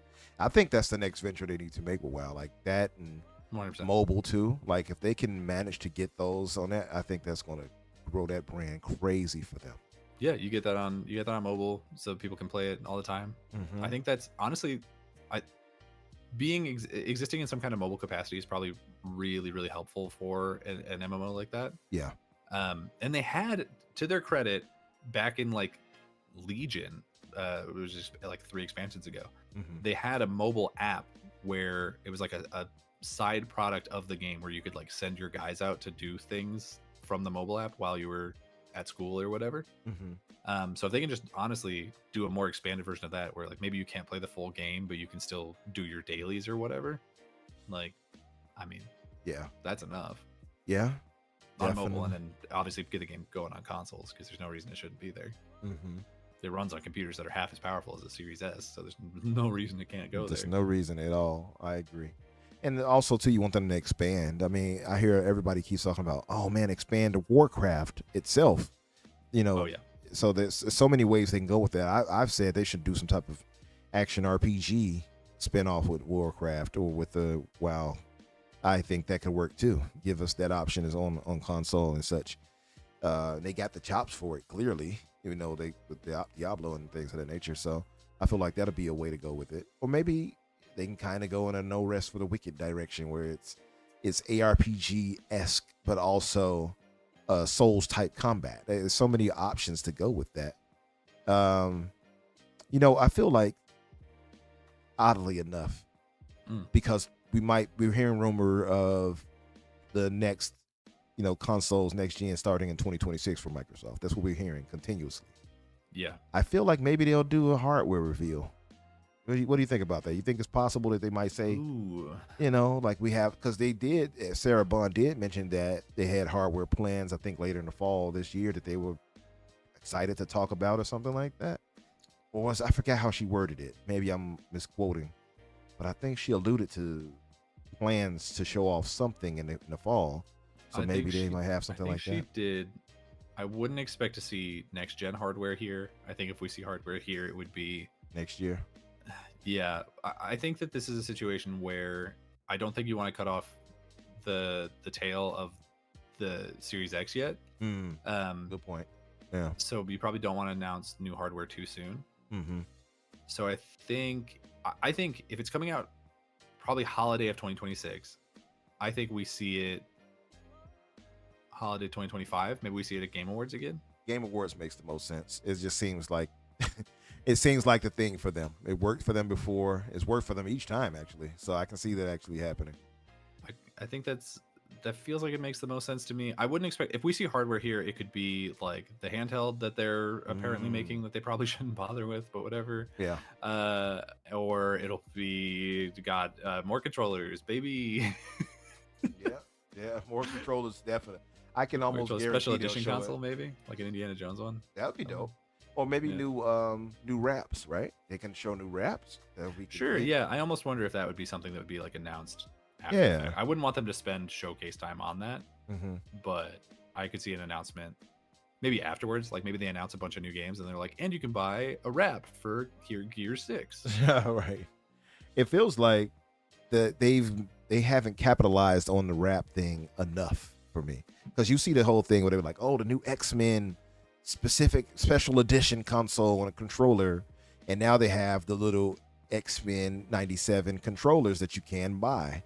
But why then did you not give us a wrap for it? Why then is there no wraps for other first-party titles in Xbox? It just doesn't make sense why they're not capitalized. And they can tie that in to a special theme that you, once you put the code in on your Xbox, that you can have that theme match the wrap. Like, there's so many ways they can go with it that they're just not capitalizing off of. I don't understand it. I agree. I think it's a weird thing to be like, we're announcing this new way to customize your console, and we're gonna ignore it immediately after for the next like 18 months or whatever it's been. Right. We're gonna show one for Starfield, and that's it. And a camouflage, 2 camouflages, and that's, you take it and like it. Yes. Why?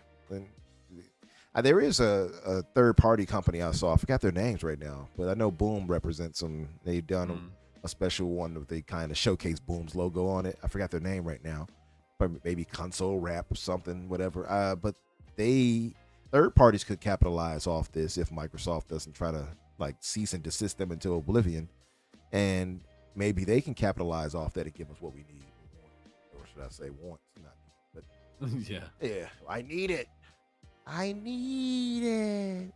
But yeah, I think the showcase is going to be good. It's not much we can't really expound on here yet. We just don't have enough information outside of past games. But chat family, what are you guys thinking? What would you like to see? Share your thoughts in the chat before we move on to the next. As we move on, should I say, to the next topic of discussion here. I think it'll be a good show. But what are you guys hoping to see? What do you expect to see? However you want to word it when you post your thoughts. What 3 games would do it for you if we saw good gameplay of it? What 3 games would it be for you guys? Oh, one other game I would say.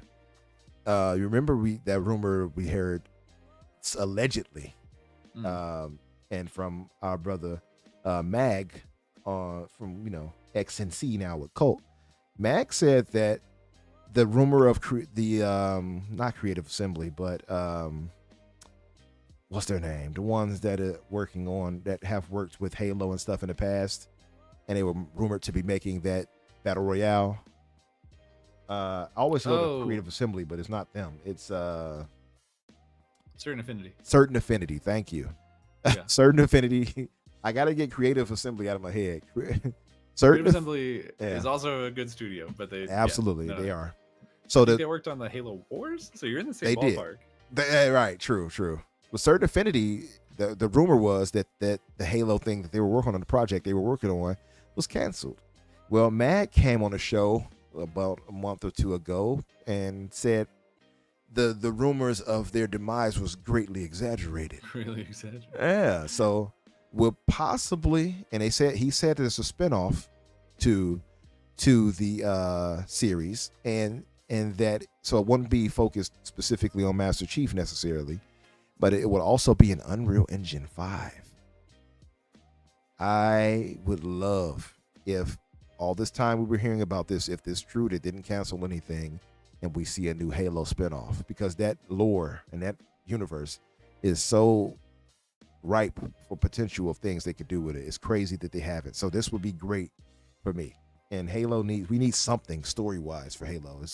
We can't just keep having multiplayer only. We got to get some story elements. And since they won't give us that with Infinite, I would love to have a spinoff. What's your thinking on that? Yeah, I think it's a real shame that they haven't done more spin-offs of Halo. There's so much potential in that universe, and instead what they've chosen to do is kind of just like grind the narrative of that world into the dirt and just like do nothing with it. Yeah. Like you could take any of these side characters, like show me the Arbiter doing like I swear, make me a game about the Arbiter, like why didn't they do against that? the Covenant? Give me a story about Sergeant Johnson doing anything. Give me a story of like, I guess it would be Sergeant Johnson, but show me like First Contact. Show me that. Show me a Flood horror game like everyone's been talking about for 1,000 years. Like there's so many options of what to do with this universe, and they're just not. So much. Weird. Yeah. But I feel like this is true of so many gaming franchises that I don't understand. And I think we're starting to come out of this rut where people are like, because now they're making TV shows and movies about these things.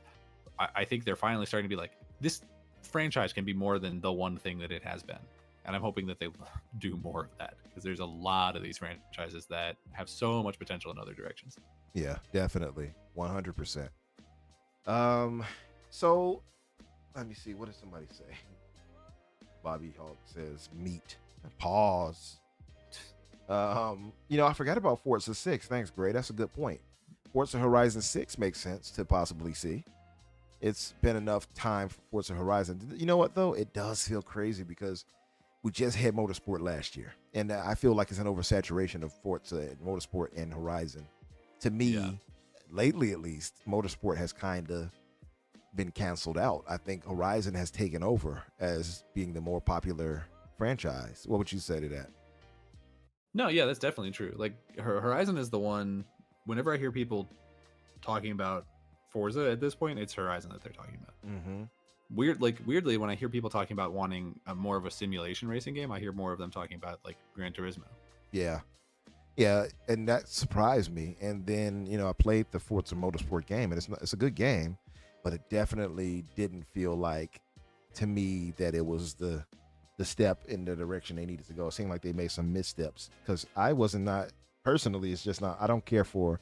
And I guess it's because I don't care specifically for sim style races as much. I more appreciate arcade style. So Horizon speaks more to me for that. And I think Horizon is just more fun, personally. Yeah, it's just much more to do in it. But yeah, hopefully that would be cool too if they show something for Horizon 6. What would you, Gray? Where would you want it to be? I think Part 3, which was set in Australia, was one of the best ones for sure. But yeah, no. What would you guys want the next Horizon to be? Forza Horizon. I put it in Antarctica. Ice for miles. Tokyo. Yeah, I think people have been saying Tokyo for a minute. Yeah, that's definitely a good one. I could also see like a Korea, like a Seoul area could be good. I can see that. Or maybe. Honestly, I'm not a huge fan of the franchise, so I don't know where they've already been. Maybe I know Mexico, obviously. Yeah, they've been in Mexico / was supposed to be Mexico / Texas or California or something like that. I think it's supposed to be both part of that, whatever. Maybe they can do a major city. New York. They could do San Francisco. They could split it up and have portions in several cities, like Forza or like PGR. Remember Project Gotham Racing? Have you travel to New York? They'll have you travel to Las Vegas, Chicago, stuff like that. Like they could do that where it doesn't have to be specific to one area. They would kind of have to go away from the open world aspect, though, so that will possibly defeat the purpose. But it could really go all out and kind of give you maybe an open world setting in New York but also allow you to travel to tracks that are specific, like on a professional level, that's like to Chicago or something. I don't know. Maybe I'm overthinking it. I'm thinking of Project Gotham Racing. It's got me kind of tripping. Oh, you know what? Nathan Rogan, I forgot about that. What about the Wu-Tang game? Oh yeah, we haven't actually seen anything about that. I don't know if we've even gotten like an official confirmation or if it was always just like rumored, but I feel very confident that it's real, but I just Yeah. don't remember ever seeing like any official announcement. So we could definitely get that this time. I mean, Yeah. been hearing about it for at least 2 years now. Wu-Tang is for the children. Yeah, I hope so, man. That'll be dope to see. You're right. I don't know if we had any official confirmation of it. It was just insiders kind of giving us the thoughts and wisdom on it. But yeah, that'll be dope, actually. Nathan, thanks for sharing that. I forgot about that. Also, too, I mentioned it already. He mentioned Clockwork Revolution. I can see gameplay for that being shown. Yeah, I don't know if it'll be releasing this year, but I can definitely see gameplay for it. So that makes sense. And I think there's gonna be a lot of surprises. Like we've been hearing rumors of remakes in the Atlas camp and the Sega area. I think that's definitely because they're not having their own showcase, so I think we could absolutely see something from Sega come up. We've been hearing about things from like that Super Game or whatever, where they're like, we're gonna make Golden Axe for some reason, and also Crazy Taxi, another one. It's like, so I could definitely see things like that. Yeah. We've heard these rumors of the Persona 4 remake and all that stuff. I think there's going to be a lot of that sort of thing going on because at this point, every showcase for the last 2, maybe 3 years, they've had major announcements coming from Japan. So that's definitely happening again this year. I don't know what specifically it would be. I would love for it to be, it won't be, but I would love for it to be like something in the Final Fantasy area. I would love for them to get, Final Fantasy Remake 1 now that the second one's been out for a while, or I don't know, the Pixel remaster at least, like something coming out of this new Square partnership would be nice. Yeah, that would be nice. I agree. So we'll move on from this and we'll move to the ID at Xbox games that would showcase. And I'm going to have to, how do I do this best? Because if I go to the official, I guess I'll stick to the official. Yeah. I'll fast forward a bit. I'll start by saying, this show was presented really badly. Yeah, I wasn't a big fan of how they presented it. IGN just like, I don't know, something about the jokes they were making, just like nothing hit, and they somehow managed to spend like such a long time on such a few number of games. And I was like, bro, come on. I don't know. I think they did a really bad job presentation wise here over at Camp IGN. And honestly, I think I said it last week, they should have just let Tina Amini do it. Yeah. Or I know she's probably busy right now with the June showcase. Yeah. But like, or maybe our brother Wandering Dutch, who did a great job covering a lot of the indie games this past week. Yeah. But I was like, get him in there. Yeah. So we had the ID at Xbox showcase some days ago, if you guys were not aware. And they showed some good stuff. I mean, it was some decent games shown. It was like I just transitioned to. Some of the games shown during it, as I think they're about to play now, was Immortals, 33 Immortals. I forgot the name of this game here, but this looks pretty cool too, actually. Really colorful, looks like an adventure style game, platformer, right up my alley specifically. Riding on the little back of a spider. Yeah, it looks dope. I see some. Remember, it started with an A. I know that. Yeah. Hold on, I can pull it up. I got you. Keep going. Let me see. Yeah, a lot of these games were cool. I can see myself investing some time into a lot of these. Let me pull up the list too. While I'm doing it. It's called Aster, Blade of the Monolith. And it's out May 30th, so it's pretty soon here. There we go. So Aster, Blade of the Monolith. That actually looks pretty good. One of the ones I liked in general. It's made by C2 Game Studio, and it's published by Versus Evil, Tiny Build. All right. So it's going to be releasing on Xbox One, Series X and S, and PC. Yeah. So that looks pretty dope. We had a few other games. We won't dwell on this one too long. We had the 33 Immortals. as you all have seen, it's the co-op action roguelike game. They have a what you call it, a beta, not a beta, what's the word I'm looking for here?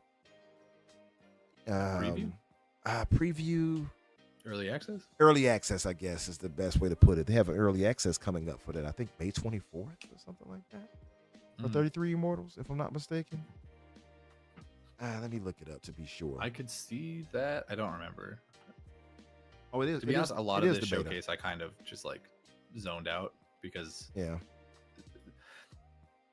I don't know if it was just the way it was presented or if I just didn't care about a large number of these games, but there was a lot of this where I was just like, okay, and on to the next thing. Please. No, I feel you. I kind of felt that way too with a lot of this. No, yeah, it is the beta. I was right the first time. So it's the beta, and I will say this, like seeing the gameplay for 33 Immortals, it looks good. Made by Thunder Lotus, colorful. It puts me in mind of Hades a little bit. Am I the only one that sees that? I can see that. No, you're right. It's a very different style of game. Yeah. But art style wise, yeah, 100%. Art style for sure. They do have the beta. It's okay. Yeah, I was right. May 24th. So 33 Immortals closed beta will run from May 24th through June 2nd.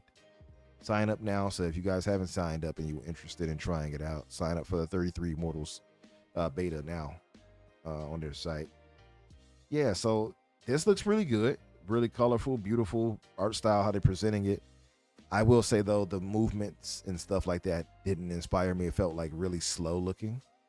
Yeah. So I was kind of like, But that might just be a perception of seeing it without playing it. Maybe you got to get a feel for it. Yeah, maybe. Yeah. It does look like it's very, very slow for a hack and slash kind of game. If this is, if I'm not mistaken, this is coming to Game Pass, right? 33 Immortals. Yeah, for sure. Yeah. I think pretty much everything in ID and Xbox comes to Game Pass. Okay. Yeah. So they showed a bunch. And so I'll skip ahead and things like that. And I'll just say, and what we'll do is we'll say what games looks really good to us. Yeah. So for me, got like two that I was super excited for. What were the two for you that caught your eye? So one of them is one that's already been out other places, but Humanity I think looks really good. It's that puzzle game where you it's basically Lemmings, but you're leading people through like puzzles. I think that's interesting. I think it got pretty good reviews when it released other places. Maybe it was only on PC. I don't know if it went to like PlayStation or something, but I definitely remember hearing about it maybe a year, maybe 2 years ago. You know, it was on PlayStation. That's right. And that's coming to Game Pass. Yeah, I remember that. Yeah. And then the other one I was excited for, really the only one that I'm like for sure going to play, is that Lost Records Bloom and Rage, because I love Donut. I think they're really, really good, really talented studio. They're phenomenal at telling stories. They've shown that before, right? They hinted at that before. At God, I don't remember what. I forgot too, but I definitely remember it. We've definitely seen it before. Yeah. It looks good. It's like a murder mystery with a bunch of like Stranger Things girls, but in the 90s. Like, yeah, I'm down. 100% down. I love that time period. I love that vibe. Give it to me. They also had they have a Power World Arena update coming. They have what was it? Death Must Die, which I think I have that wish listed on Steam. And really? Yeah, I'm pretty sure I do. And they showed wish listed because you're gonna get it in Game Pass. There you go. They got Flintlock. They showed more gameplay of that. Flintlock, I'm excited for sure. That's coming to Game Pass as well, obviously. Yeah. There's Power World on the screen now. There she is. Yeah. Where's number 69 at? Lavender. Which Pokemon are they gonna say that this dog in a hat was stolen from? Yeah. Look at that frog. Wow, I actually like the frog. He doesn't vibe as like a Pokemon, but I like him. Yeah. So. But no, I wonder how Power World is doing as far as numbers still now. I can check. Yeah.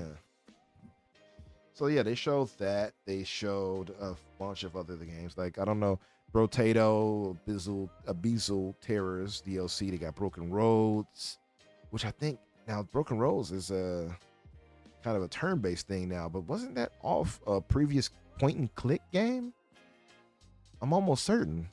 Sorry, which one? Brotato? Broken Roads? Or maybe I'm thinking of something else.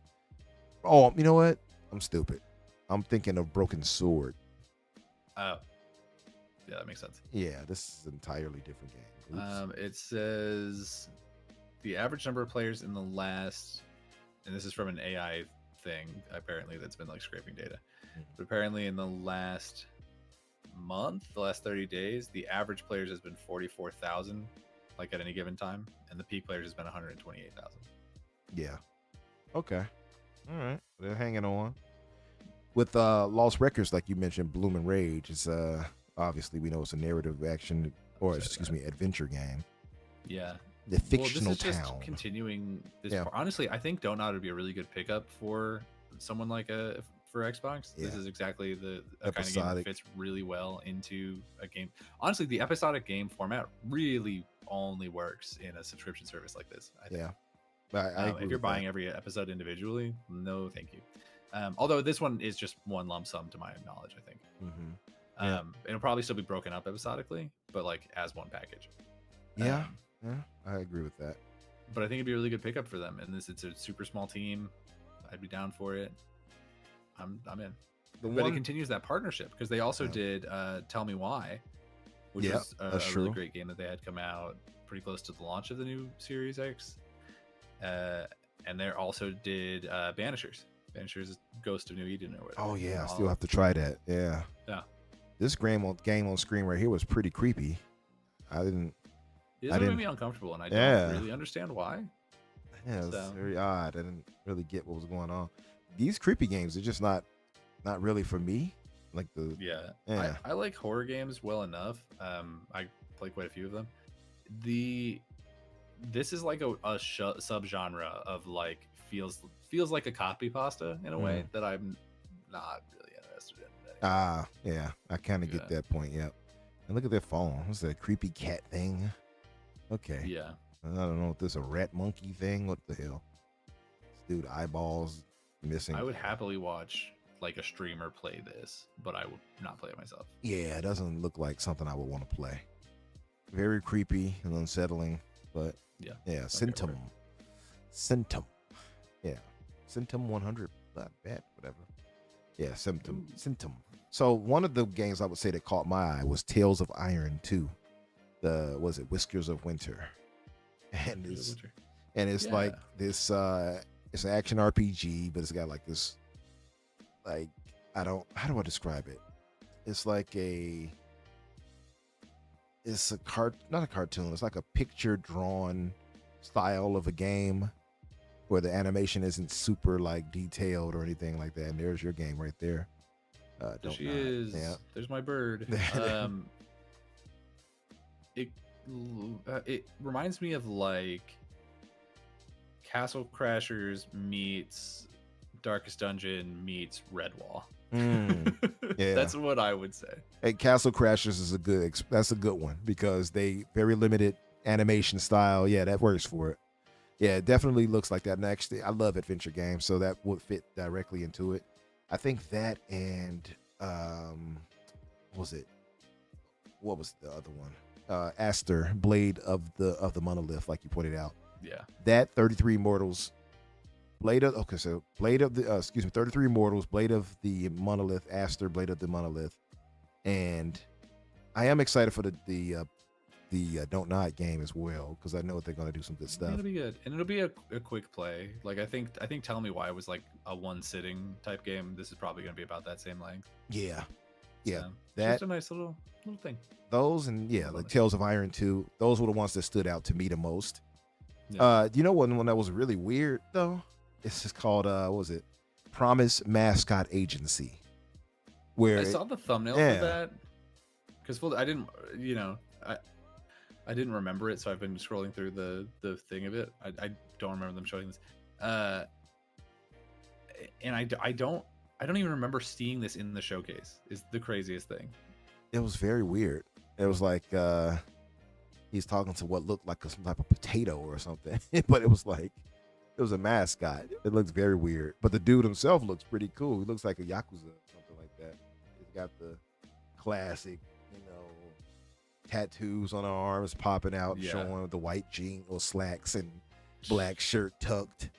got the Yeah. glasses on, but he's going to. I'm watching the recruit trailer for it mascots. right now, and I still don't understand what Yeah, I'm looking at. yeah, Like, I don't know what the game is. yeah, it's weird, but it Sometimes looks it looks funny. like a dating sim. Sometimes it looks like a card game. Yeah, it's very odd. So it's basically a setup to recruit and train a variety of mascot friends, help them out when jobs are inevitably met with disaster, solve the mystery of your exile from the Yakuza. So he is a Yakuza.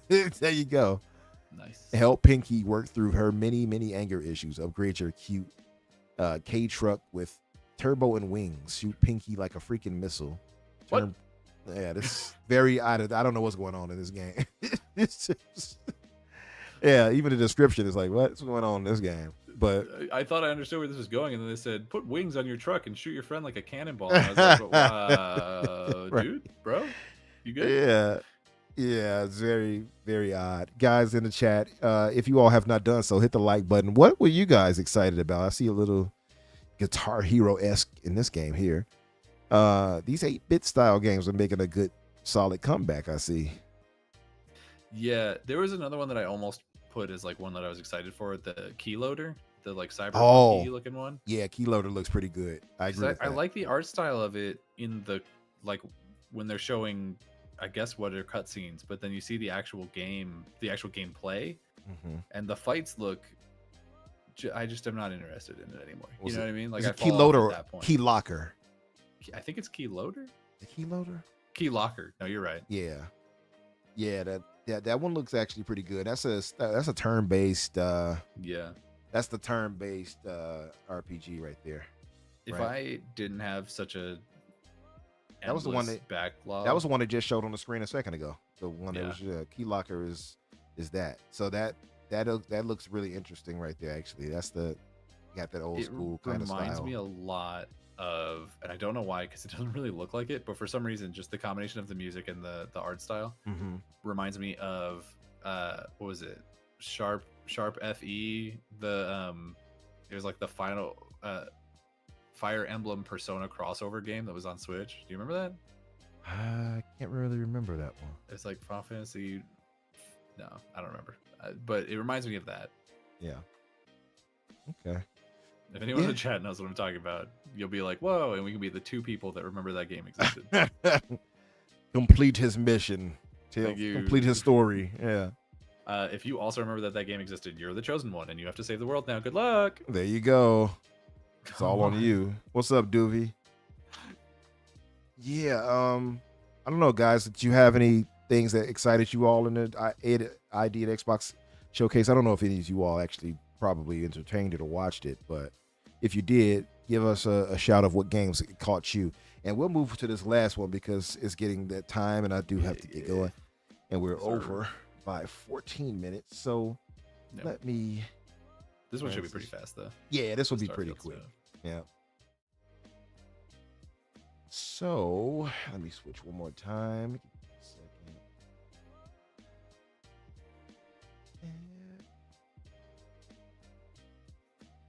And there we are. Okay. We're back. Yeah, so we got the last topic of the day, guys. We have the news of Starfield now becoming feature complete, content complete, essentially, and getting a 40, 60, and uncapped features for the Xbox Series X. Now, this is unique to the Xbox Series X. The S, unfortunately, cannot do it. Which is good, actually. Here, and it's not good that the S can't do it, but it's good that they're no longer afraid of creating features that only the X can do. I agree. No, I like that they're like, we have this more powerful system. We should allow it to function to its absolute. Yep. Because I think that kind of destroys the narrative of like, oh, the Series S is holding things back. And it's like the only thing it's holding back is a person who buys that instead of the X, because they'll miss out on like certain features. Pretty much, exactly. So. And you should kind of expect that. I think Microsoft, to their discredit of themselves, they've at times their messaging for how they handle things just their messaging. Yeah, their messaging needs work. It needs a lot of work. It's so confusing to me because they're really good at PR when they're in an interview. Like they're really good at talking and saying a lot without saying anything. Yep. And then at the same time, whenever they have an announcement or whatever, they are so bad at just handling the community. Yeah. They're so bad about it. Of just like understanding what the vibe is going to be when they say something and then correcting for that thing that they said. Because most of the time, the thing that they're saying isn't that bad, but they say it in a way that just like it freaks people out. Yeah, And they just they do. cannot correct from it. And that's the funniest part.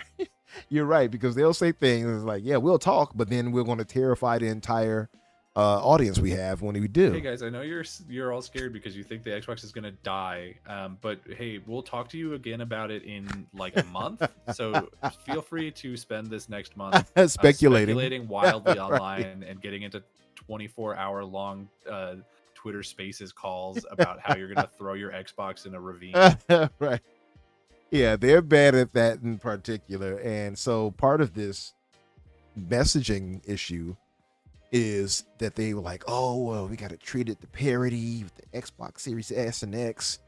And all along, many of us were like, why? It's the lesser of the consoles and options. So those who have that should know that you're not going to get the exact same experience as you will with the higher end model.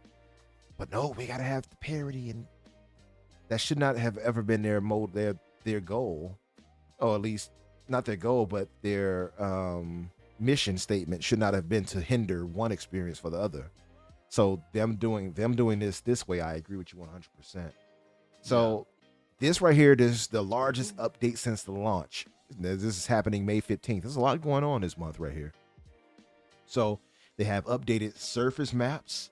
So community feedback is a huge source of inspiration for the team at Bethesda Studios. And one of the most requested features has been more detailed surface maps, and the latest update delivers. These improved maps replace surface dots with terrain markings, which combined with actually seeing the points of interest on the map makes it much easier to see where you are and what's around you. Additionally, new markers have been added in the major cities to show the locations of vendors, and each of these markers acts as a fast travel point. That's pretty cool. I like that. So you'll be able to head straight there quickly, and easily from your scanner or the surface map. Now that I like. Because while I feel like it, I travel around easily enough, the ease of jumping to wherever is more than welcome. 100%. What are you feeling about this with the new map that they're adding here? Yeah, I think this is definitely something that I'm surprised like they didn't realize that they needed before launch. The fast traveling, like being able to look and see the things on your scanner and fast travel that way, maybe you don't necessarily need that. Mm-hmm. But the map was, it's not that it was like impossible to find where you needed to go, right? But it was just like so visually boring and uninteresting. I agree. The new ones are so much better. Mm-hmm. So it's, for me, it was just like every time I had to open that map, I was like, ugh, like I could understand what I'm looking at. Yeah. But I'm just like, this is whatever, dude. Like, so I'm really glad that they are stepping up in this. I know it was like, it was a weirdly like reviled thing that they didn't have city maps, which I understand because some of those cities were a little tricky to find your way around in if you were like bad at directions. But yeah, the hatred for it was insane. Like, I don't know where people got off just being like, I can't believe there wasn't like this. Okay, dude, yeah, it's fine. It's really fine. Like, yeah, no, like a lot of the hate was definitely uncalled for, and it's crazy. We know that if had this game been on a PlayStation at launch too, none of this would have been a problem. So I think the review score on down to everything else has been affected by that. They may never say it, they may never acknowledge it. I think it's a subconscious thing sometimes, but yeah, the hate for it has been stupid for sure. But like you said, it replaces the previous, which was boring. You're right. It was the UI for that was like, okay, like, all right, that's a dot there. It was like looking at a spreadsheet, you know? Yeah, that's a good way to say it. It was like looking at a spreadsheet, and this, seeing a little 3D option as we see here of for instance, Jemison. This looks really dope. So I do like that. I like that they have a 3D map style of it. Also, that you can fast travel point right to wherever. That's really convenient. Yeah. Accessibility options like that and ease of use, and what's the word? Like quality of life options like that. Absolutely, yes. More than welcome. So they have new gameplay options. The new update also introduces a host of new gameplay options, including the ability to increase vendor credits, which I can tell you right now I need it, especially to how I kind of gamed the system to sell more. So that that's welcome for me. Although now that I can play this on PC, I can do whatever if I really wanted to. But anyway, vendor credits, carry capacity, or access your ship cargo from anywhere through your player inventory. That's dope. Very now it takes you out of the whole, oh well, you have to, the realistic thought of having to get to that spot to do things. But again, quality of life, I think, trumps a lot of that, right? So I'm fine with that. It says you can also play around with some survival features like the effects of food and the environmental hazards. Of course, there are also some new combat settings, so you can make space combat harder. Nice. I will not be doing so. Yeah, and run and gun combat easier if you wanted to. Thank you. Yeah, you like no. They're like you can make it so that you have to worry about drinking food and water, and you can make it so that space combat is impossible. I'm like, that's great, dude. I appreciate. I sure do appreciate that. I will definitely not re-gift this at the next event. They're also adding an extra difficulty, so now they have a bigger challenge, which is the new extreme difficulty above very hard. These settings can be tuned to allow you to focus on the style of gameplay you enjoy the most. Depending on how you balance them out, you might even get some bonus experience. Oh, I see it. You see here the way they have it ticked, that if you put on certain things, kind of like Forza does this, where if you put certain things on, you'll see the experience like you do here. Yeah. -4, +2, -6. Is he doing there? There it is. +4, +6. So that's actually really dope too. I like that. That's unique. I like that. I don't know, like you, I don't know if I'll be putting up the difficulty too crazy. Yeah, probably not too much. Yeah. I was never playing the game and being like, wow, I sure do wish I was earning more experience right now. That'd be great. If only I was getting shot more. Right. Like, yeah, that's cool though. For those who may want an extra challenge, that's pretty cool. Options like this is very PC-esque in some ways. Yeah, maybe not the experience ones specifically, but the performance, like the performance ones for sure.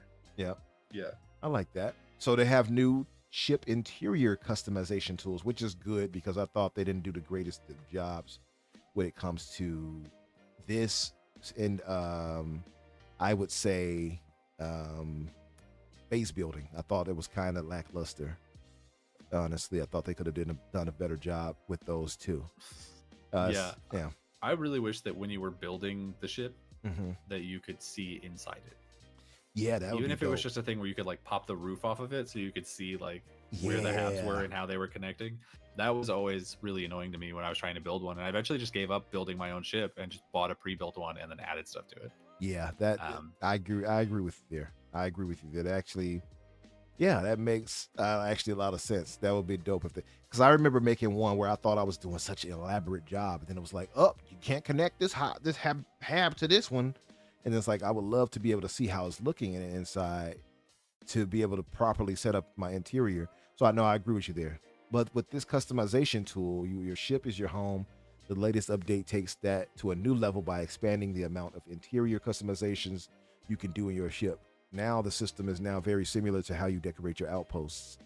The update also includes new completely empty hab modules, which is dope, allowing you to start your decorating from scratch. That's cool. So it's not okay. So they don't come pre-designed for you. Some of them now. That's cool. So you can kind of do your own thing. Now I don't know if I would want to do all of that. And particularly for me, the problem I think I had with Starfield as far as the customization goes is that it's very limited. So yeah, I can store some stuff in and make and design some stuff, but I can't really use it. For instance, if you go to the medical bay that you have for one of the habs that you can connect to your ship, you can't really use it. You know what I mean? You can't go in there and be like, let me get on this bed and have somebody operate on me. That you don't. It's only there for cosmetics, and that's part of the. I wish they would have more functional things when it comes to this stuff, to the interiors. For sure. Yeah. So this is the point of I guess this is the PC part more so than anything. So you have Xbox display settings. Now, so we've heard from many that you'd like a more control over your graphic fidelity and performance on Xbox, similar to how PC players can customize their experience. We're now enabling that on the Xbox Series X with a few options that you can you can use to find the best fit for your players' play style and display. So it says for each of these, we highly recommend a variable refresh rate VRR display running at 120 hertz. And to verify your Xbox is set up to use it, you have to set it this way. Starfield will now default to a frame rate target of 40 while keeping their priority for full visuals. So frame rate target, you can now choose between 30, 40, 60, or an uncapped frame rate on VRR displays. And luckily, I have an VRR display. So I can't wait to see how this looks on this OLED. It says if you do not have a VRR display running at 120 hertz, you will still be able to select from 30 to 60. Screen tearing, however, may occur at times when selecting 60 on a non-VRR display. Do you have a VRR display too, Danny? Yeah, I don't actually remember the LG TV I have. Yeah. Right? I think it does. Yeah. I don't know. Like it might have that. Shit, I don't know. They said it was a good TV, and I said, okay, that's the one. There you go. What's up, Victor, Click, and Spartan? Yeah, so if you have a VRR TV family, you guys can use it to get 40, 60, or uncapped on it at 120 hertz max. Really dope. Finally getting to that. It says prioritize. I'm going to ask you a question on that in a second. It says you can now prioritize. Let me mute that. You can now prioritize between visuals and performance while trying to maintain the frame rate target. If you're choosing a frame rate target of 60 or above, we recommend changing this to performance. Prioritizing visuals keeps the highest resolution while maintaining. Play that. It says while maintaining, where am I at? Maintaining full detail for special effects, lighting, and crowds. Prioritizing performance lowers internal resolution and detail for special effects. And lighting and crowds. Both modes may, I'm trying to read this and look at the stupid video.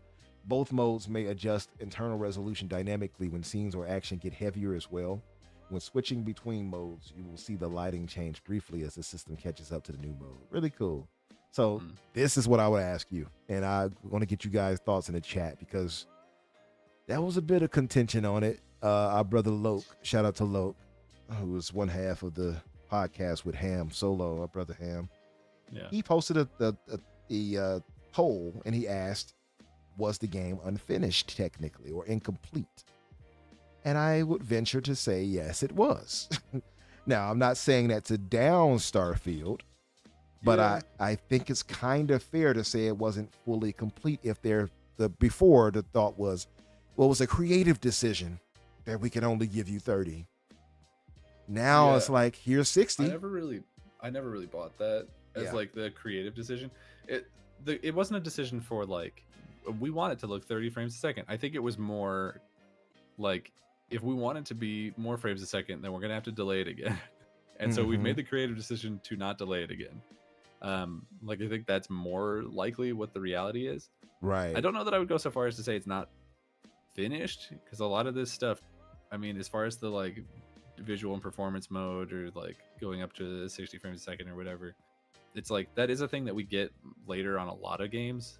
But definitely when you compare it to like the way people have felt about this game since it came out, like, yeah, I won't begrudge anybody for feeling that way, because that's absolutely justified. Yeah, I saw some people probably making more of a fuss than I would about it. But again, and this is for me, because I made a point on it and I posted, I say, yes, technically it's incomplete.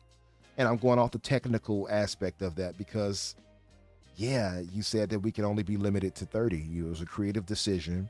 Of course, it's PR talk, right? But, yeah, so obviously they had to say that at the time. But I guess it gives the thought, and we know it's technically incomplete because now they have an option for 60 frames per second. If it was a creative decision, you wouldn't even give us that option. Yeah.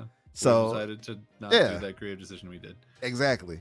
So I really do genuinely just think it was like, well, we could do this and it would cost X amount of money and take Exactly. X amount of time. So what if we just put the game out and then do more of this later? Work on it later. And we've seen that for a lot of games. Now, this is the thing for me. Like, I'm fine with that. And I've gone on record before where I said I would be cool. I'm cool with games taking their time to get it right. And because somebody asked me, well, would you have been fine with them delaying the game?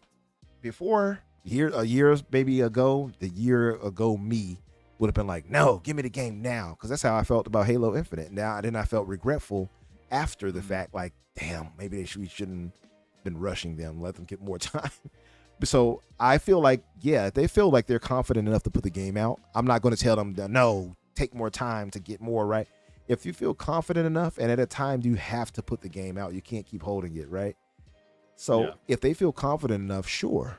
But if you're talking about what I would want, I want to feel like the game is complete when we get it, because a lot of times, a lot of games nowadays feels like we get the beta version, and then we'll work on it more, and then here's the new parts you can have now, which should have been with the previous game or previous I guess version of the game, should I say.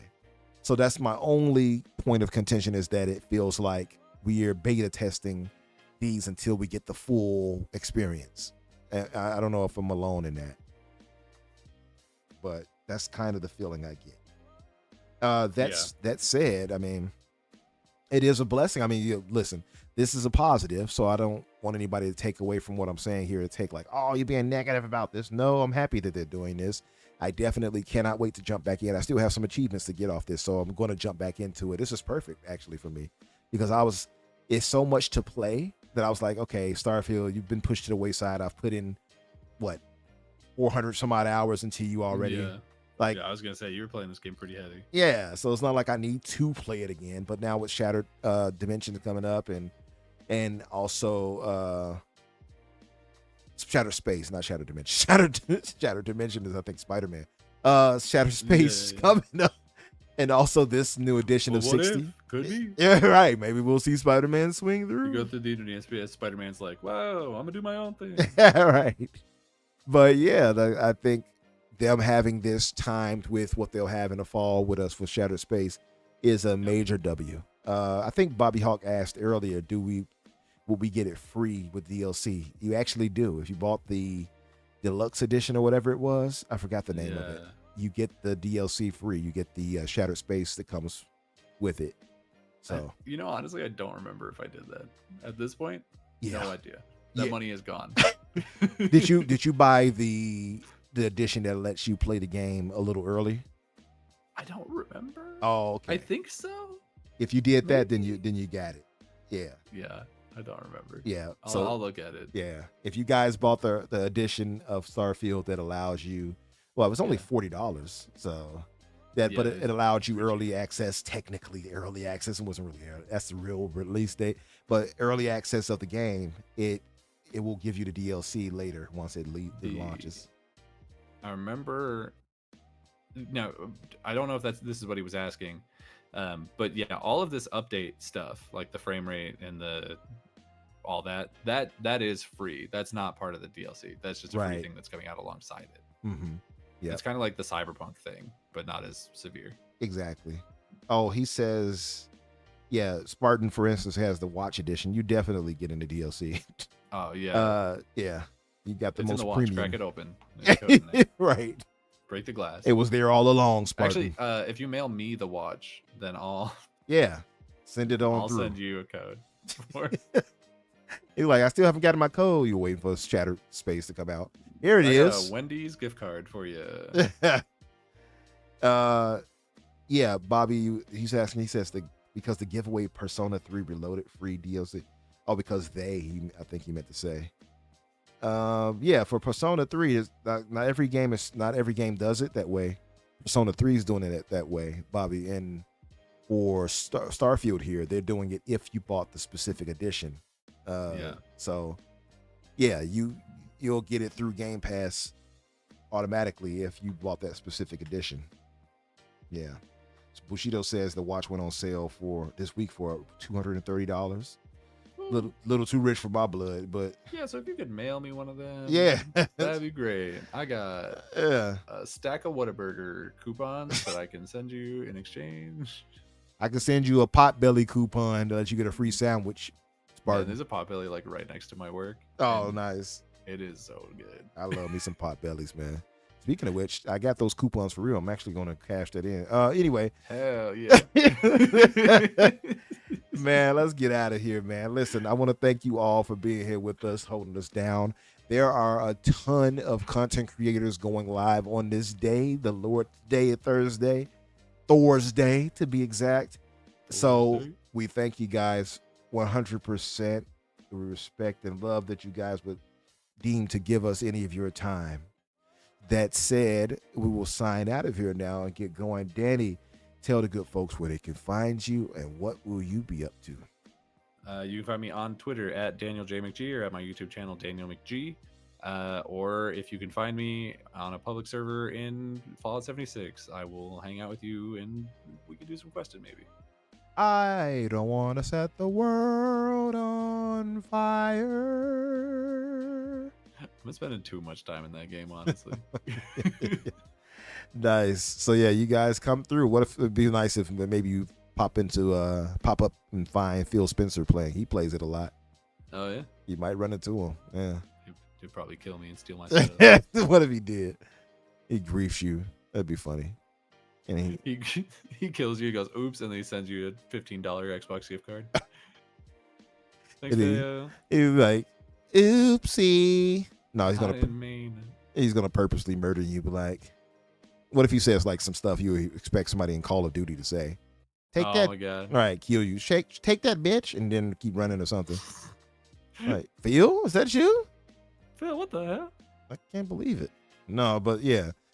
For myself, you can find me, of course, Twitter, X Infinite Umbra or Umbra Infinite. You'll find me either way. Thursdays, of course, you guys can find us here 8:00. Tomorrow's Infinite podcast, myself, Risking for the Biscuit, that blue number, Dante Moody, and Garuda Intruder as a rotate. I think all of us will be there this week, so it should be a really good show as well, discussion. Tuesdays, Xbox Factor, myself, a rotating panel. Now we have Crazy Louie and Jamie Moran from Twitter, if you guys are pretty sure you've heard of him. And Boom himself hosting. So yeah, come through, check us out there. As far as what I'll be up to, I will be getting back into some more Stellar Yams to finish that up. And probably playing some Rock Band with the family this week. I'll see, man. Yeah, gonna try to get some Rock Band in or something like that. I need to get back to my band, speaking of which. That's crazy. Yeah. It's 2024. He said Rock Band. Oh man, listen, great games never stop. You know what I mean? That's true. Yeah, but guys, I want to thank you all for being here. Appreciate you guys. Much love. We will see you guys later.